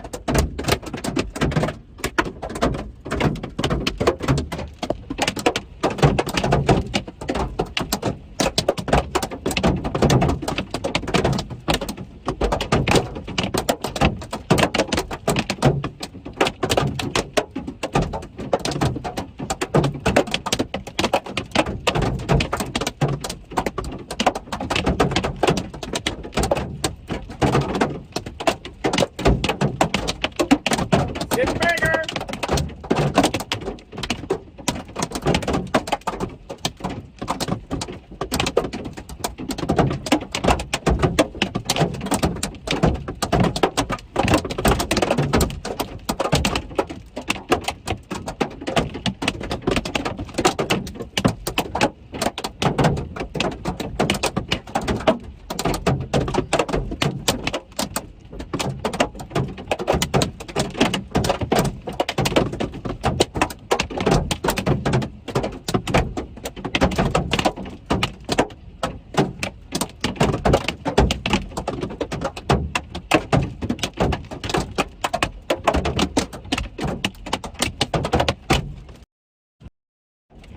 So yeah, we're just north of Plainview right now, and this overpass is getting blocked right now.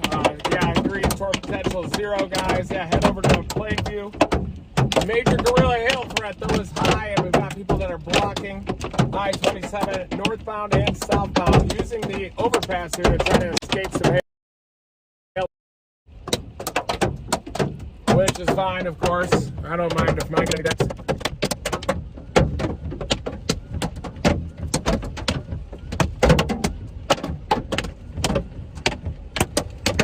Trying to get over on that right side, but probably can't. He's going through the ditch.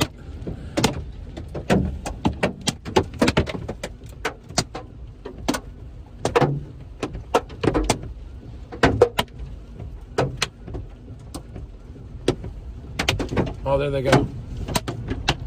Yes. And we're off.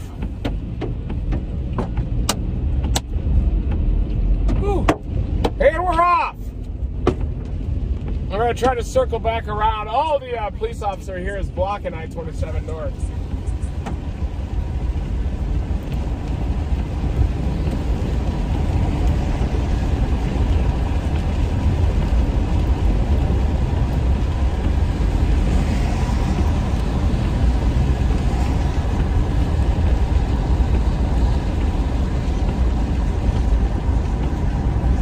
Get off here. See if I can get the core. There's the milky core off to the east. Look at it. Look at that hail core, guys. Woo! Woo-wee!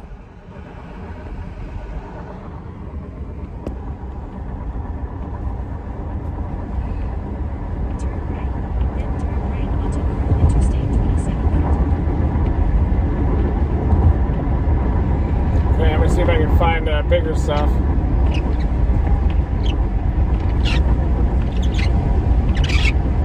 Boy, I-27 is just getting worse.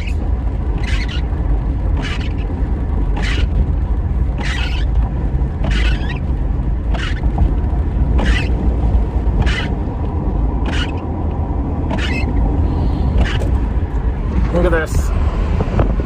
Look at the front edge of that. It's an elevated supercell. Big milky core there. Obviously a pure hail producer.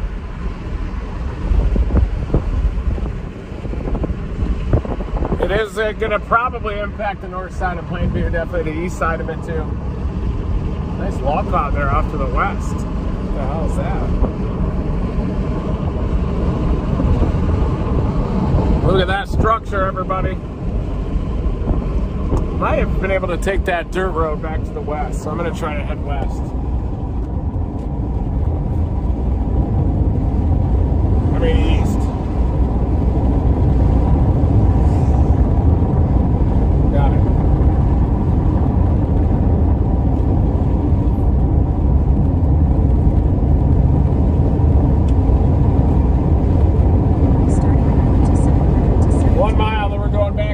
behind us. Look at that. Turn left onto East.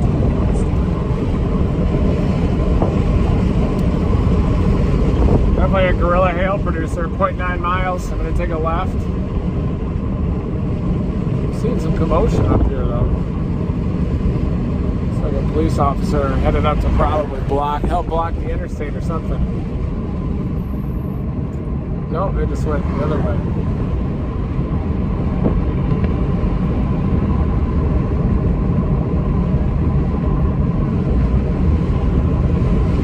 Point 6, and I'm going to take a left. Look at that structure up there. Elevated supercell structure. Classic.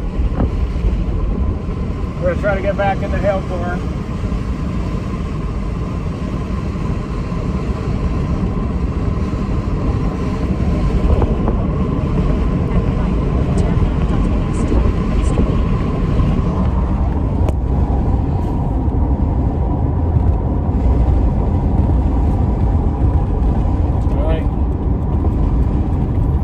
Back east.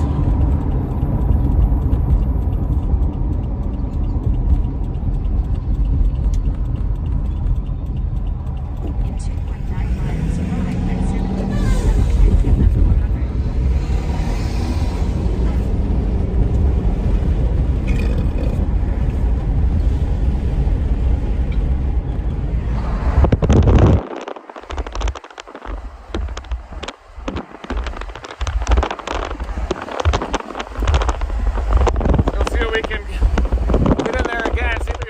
Bigger stones. The biggest we've seen in the last couple days, about 2.5 inches so far. Look at the inflow bands into the south, those mid-level inflow bands. Greenage, stack plates. Even though it is a little elevated, we're trying to get back into this stuff.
Look at the plates, striations on it. Flash flood warning just issued.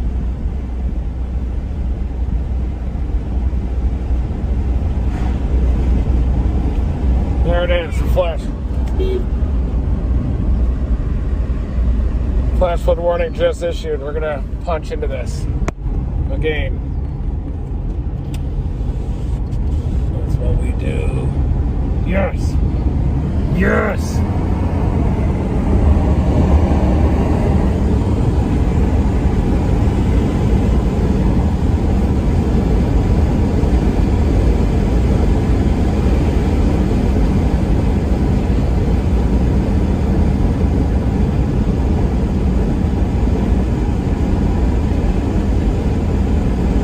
Sure there are even any creeks or anything up here.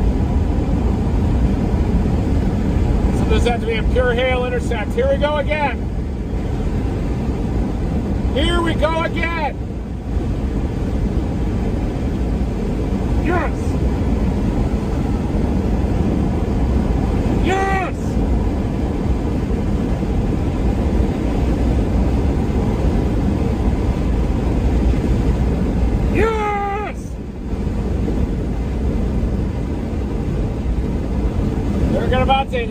impact the road. They're right up around the corner. Here we go. Here we go. Get ready.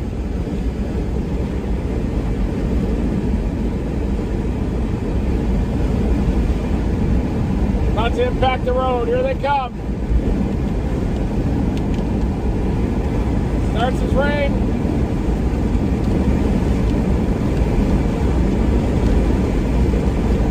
Maybe it's more of a rain producer, guys. It's possible that hail is more on the west side.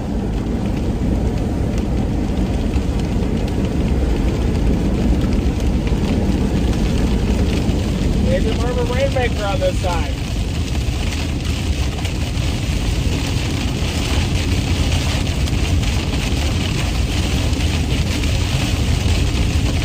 I'm trying, Dan.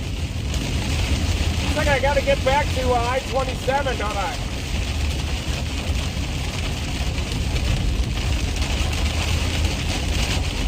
I'm going to try to come in back behind it.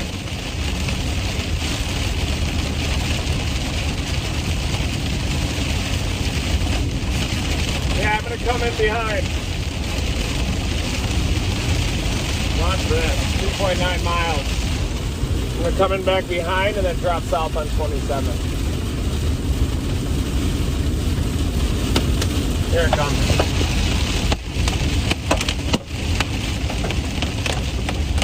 Truck should fall back now.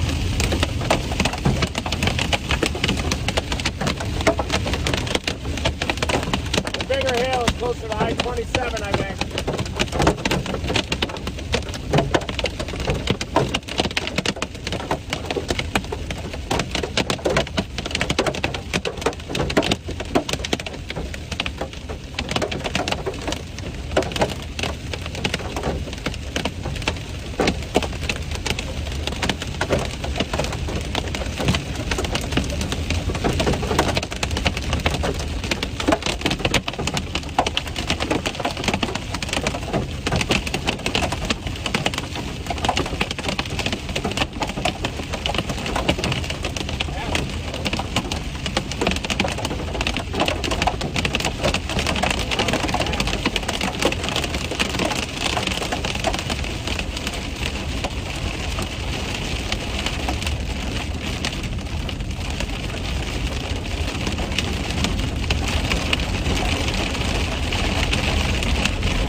Get out of here, jeez.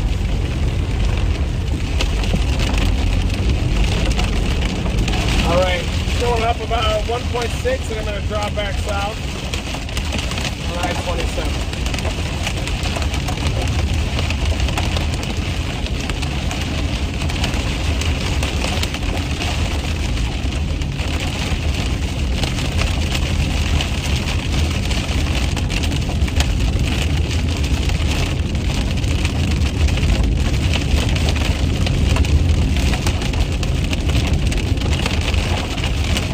Try to get in that core on the backside. I just have another mile to go.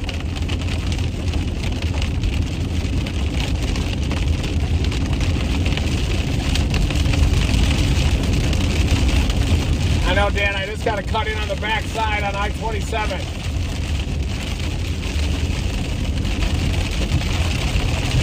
We saw that hail on the I-27 section there. Should have kept going north. Wish I could have. Point 8, then I would head back on I-27. Cutting right into it.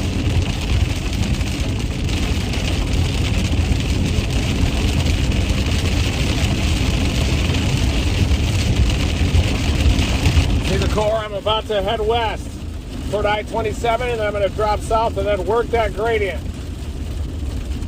Big time hail producer. And after that, I'm going to have a beer.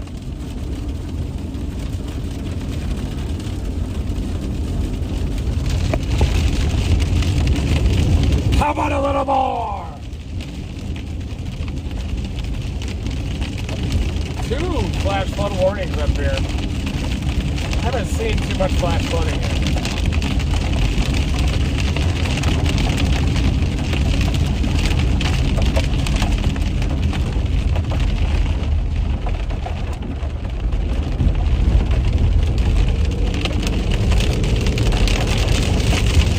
2.8 miles, headed right into it.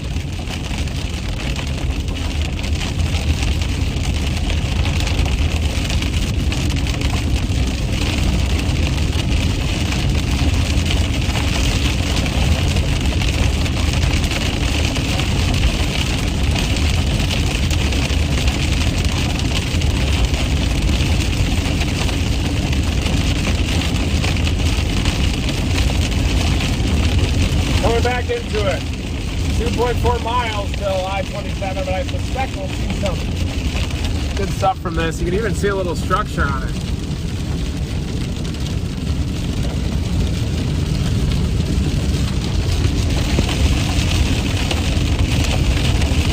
You can start hearing those dings again.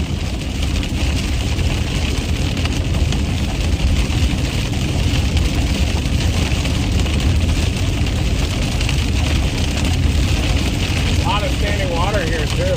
File A. Oh yeah, there it is. Oh yeah.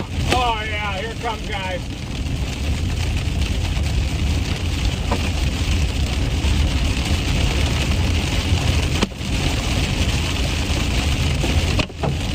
There it is.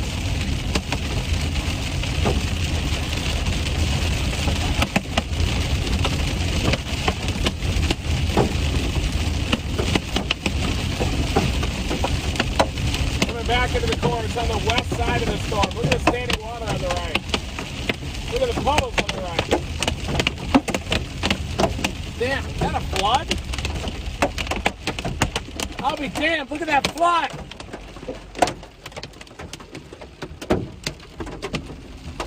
Wow.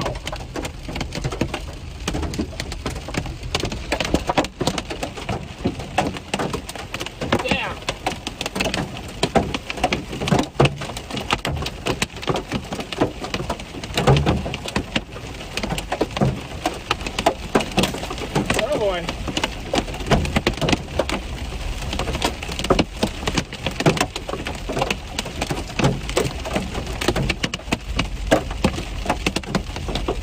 That is a flooded field.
flood.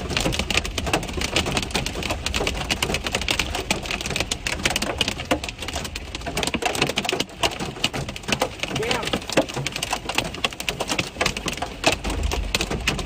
Flood coming down this road even.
Coming down this side of the road.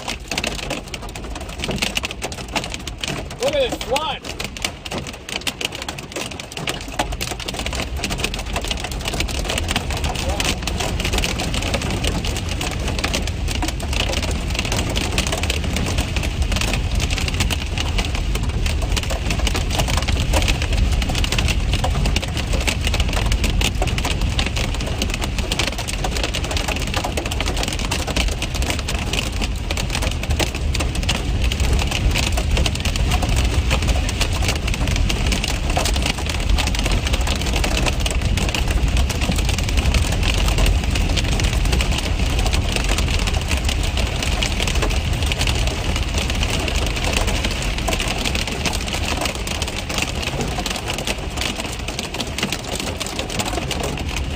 Go back into it from the north now. How about a little more?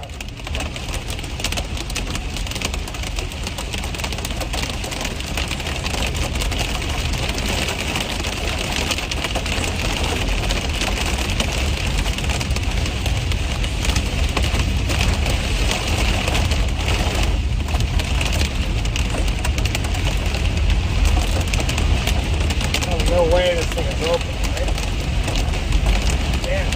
Flooding down there too.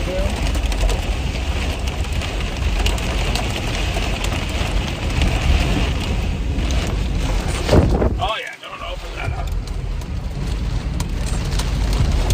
Look at that, just chaos. Looks like winter out here.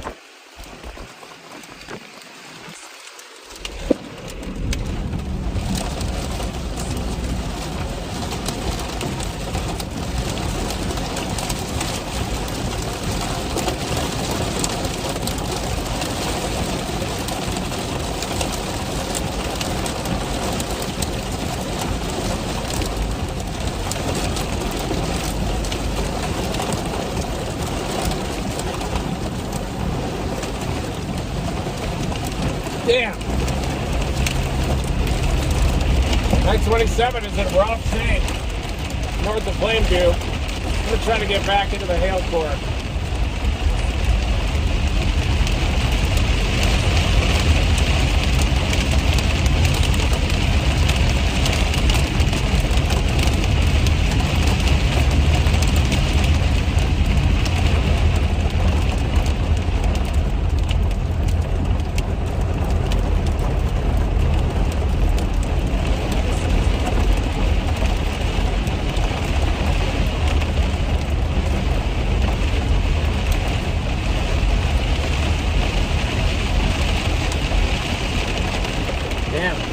Flooding here. It's up to the door. It might be getting flooded out even there. Look at that.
Definitely some big flash flooding off to the right.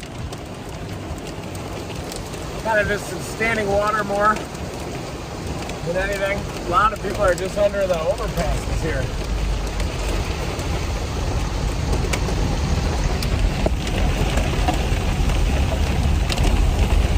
Try to get back into it.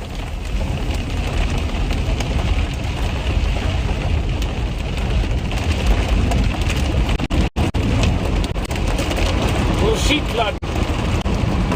Sheet flood.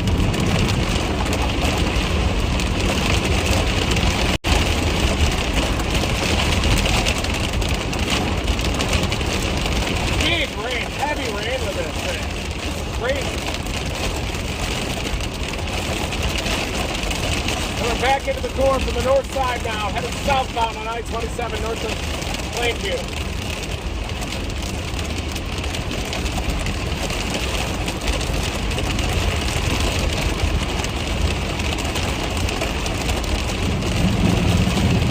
Oh yeah, major ponding on the road.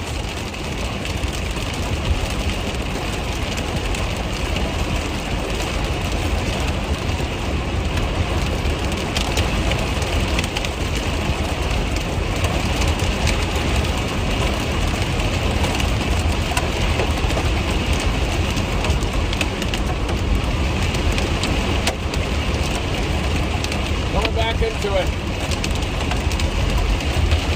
Very low visibility.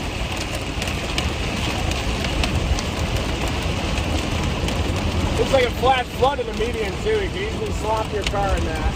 That is deep. Oh my God. Let's take a look at that.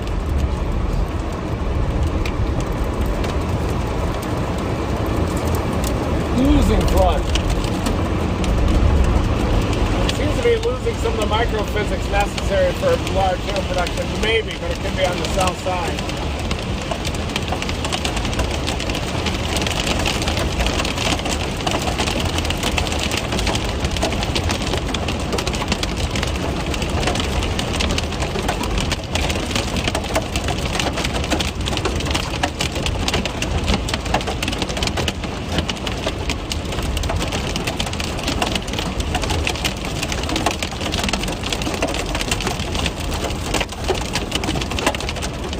Back into the hail core from the north quarter.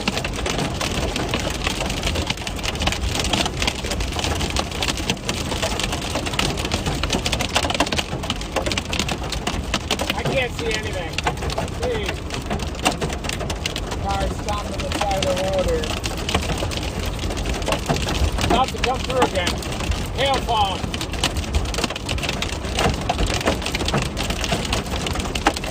Looks like a lowering on that southeast side.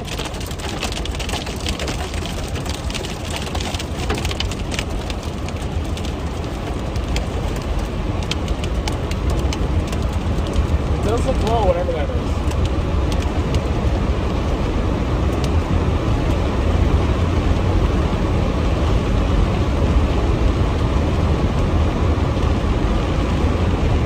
Pretty sure they cleared out those overpass.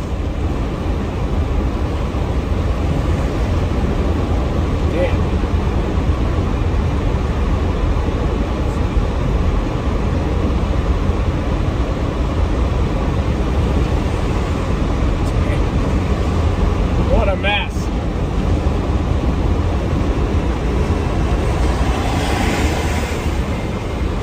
I do see a wall cloud there off to the east.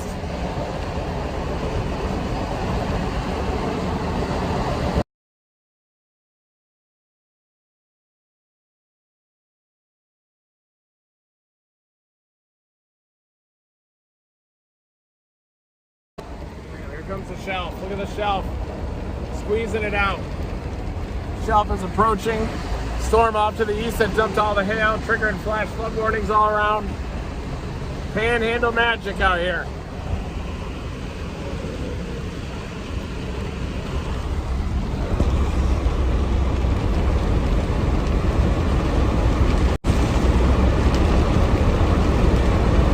Wow.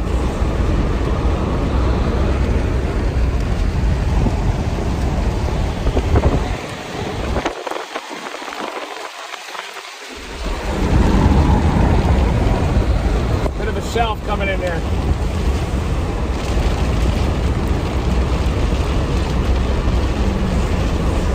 Coming into Plainview now.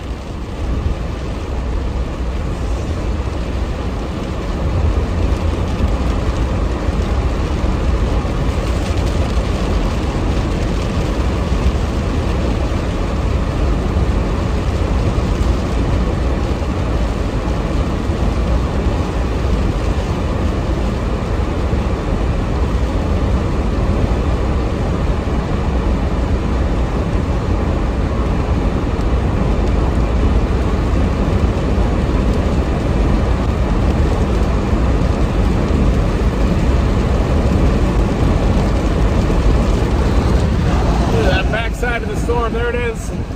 About to get hit by this outflow. Look at that green outflow about to hit it.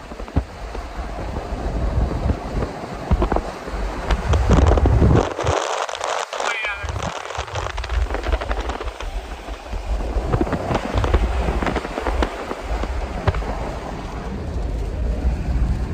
there's greenage.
Big winds up here.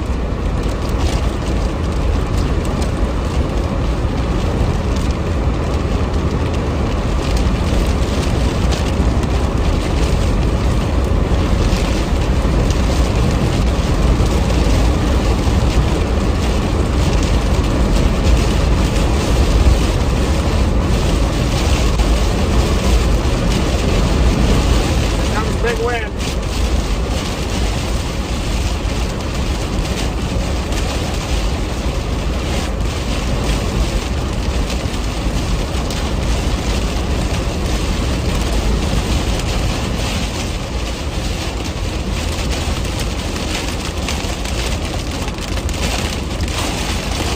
Decent wind in there. 50, 60 miles an hour, some wind with an hail expected.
Well, it looks like it's hit in the face. I hate for the abrupt ending, but sometimes high plains insanity ends faster than it starts, everybody.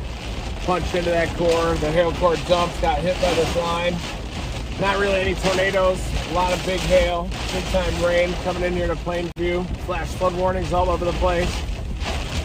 Similar day to high plains insanity that we had yesterday. Probably have another day of this tomorrow. But these things do have a tendency to produce sometimes. Here we go, windbag for you to close out this stream in the Walmart parking lot. Yes.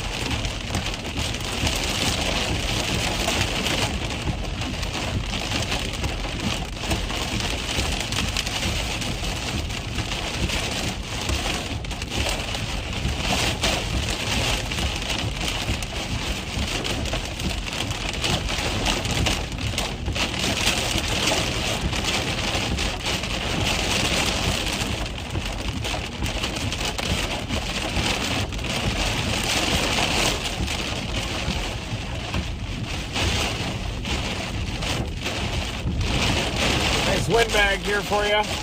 Close out the stream.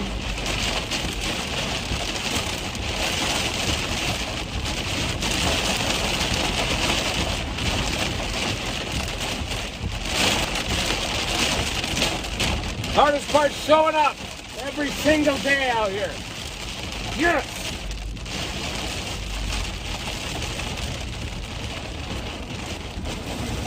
Hi, Ethan. Look at the winds. Windbag.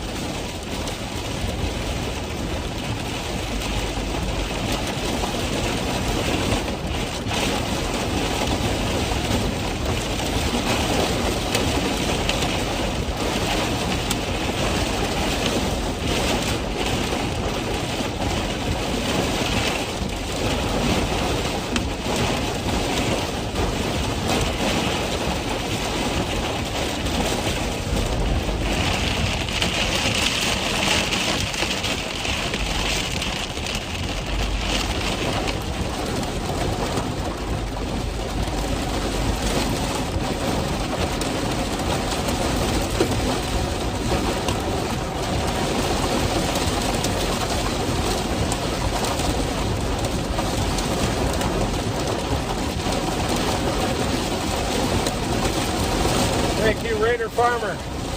Good night, everybody. Brian's got a great head of hair.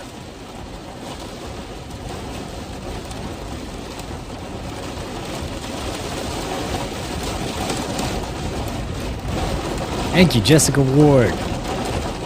Thank you, Raider Farmer. As Reed just thanked you.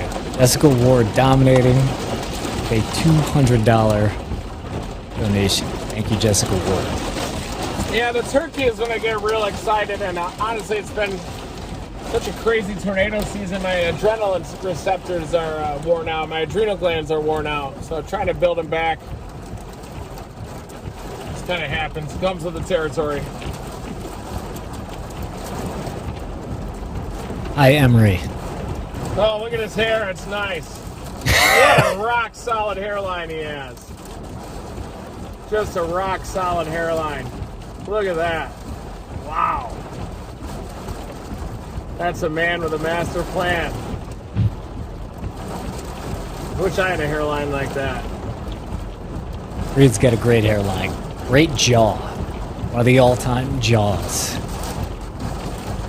Put a Batman mask on that jaw. Even better than, who's the new Batman? Great jaw, whatever his name is.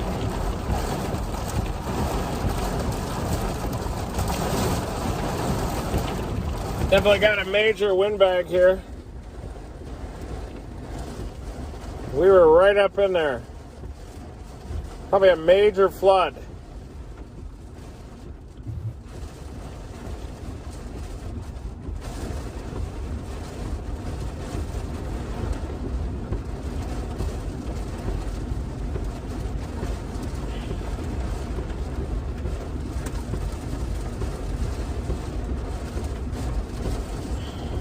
Damn.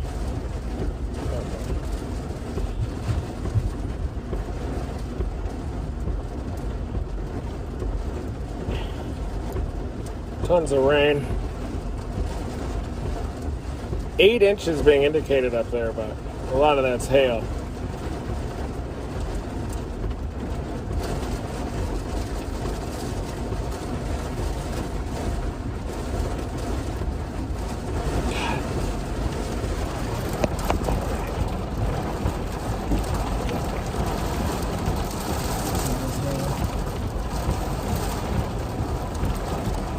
They just go back right into that flash flood again. See what it looks like up there.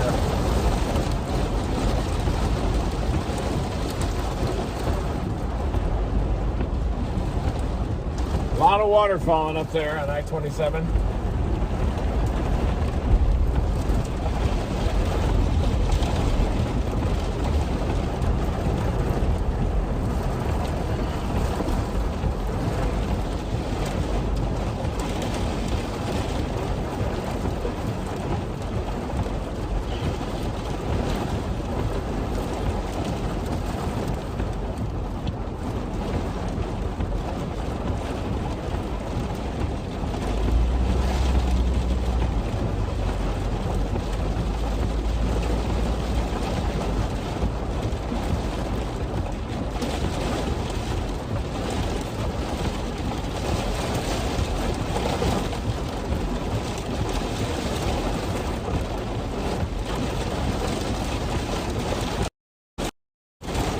All right, thanks everybody for joining me. Never stop chasing. We'll be back. I don't know when Reed was going to say we'll be back. We do always cut a little bit short. I'm going to try to make sure to remember to leave it running a few minutes after I sign off. But again, we'll tweet out a link to the soft opening of the store, and we'll put plenty of disclaimers on there. You know, we have vetted some of these things, other things. Danger zone, we'll make it really clear. So we'll tweet it out, so watch Reed's Twitter for that. And we'll give you a special code so that you could get into the store. Scott Finger, welcome to Team Dominator. We will see you guys. Let me just check the SPC to see when the SPC...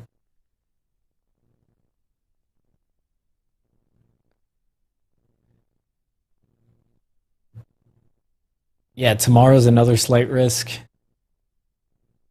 in the Panhandle again. And there's another chance of tornadoes tomorrow, so I'm sure we'll be back at it again tomorrow. So, again, we switched over the software. You know, a lot of things aren't exactly working. We're going to build it back up, and it's the capabilities of this is much bigger than what we were using. So, anyway, thanks, everybody. Have a good night, and never stop chasing.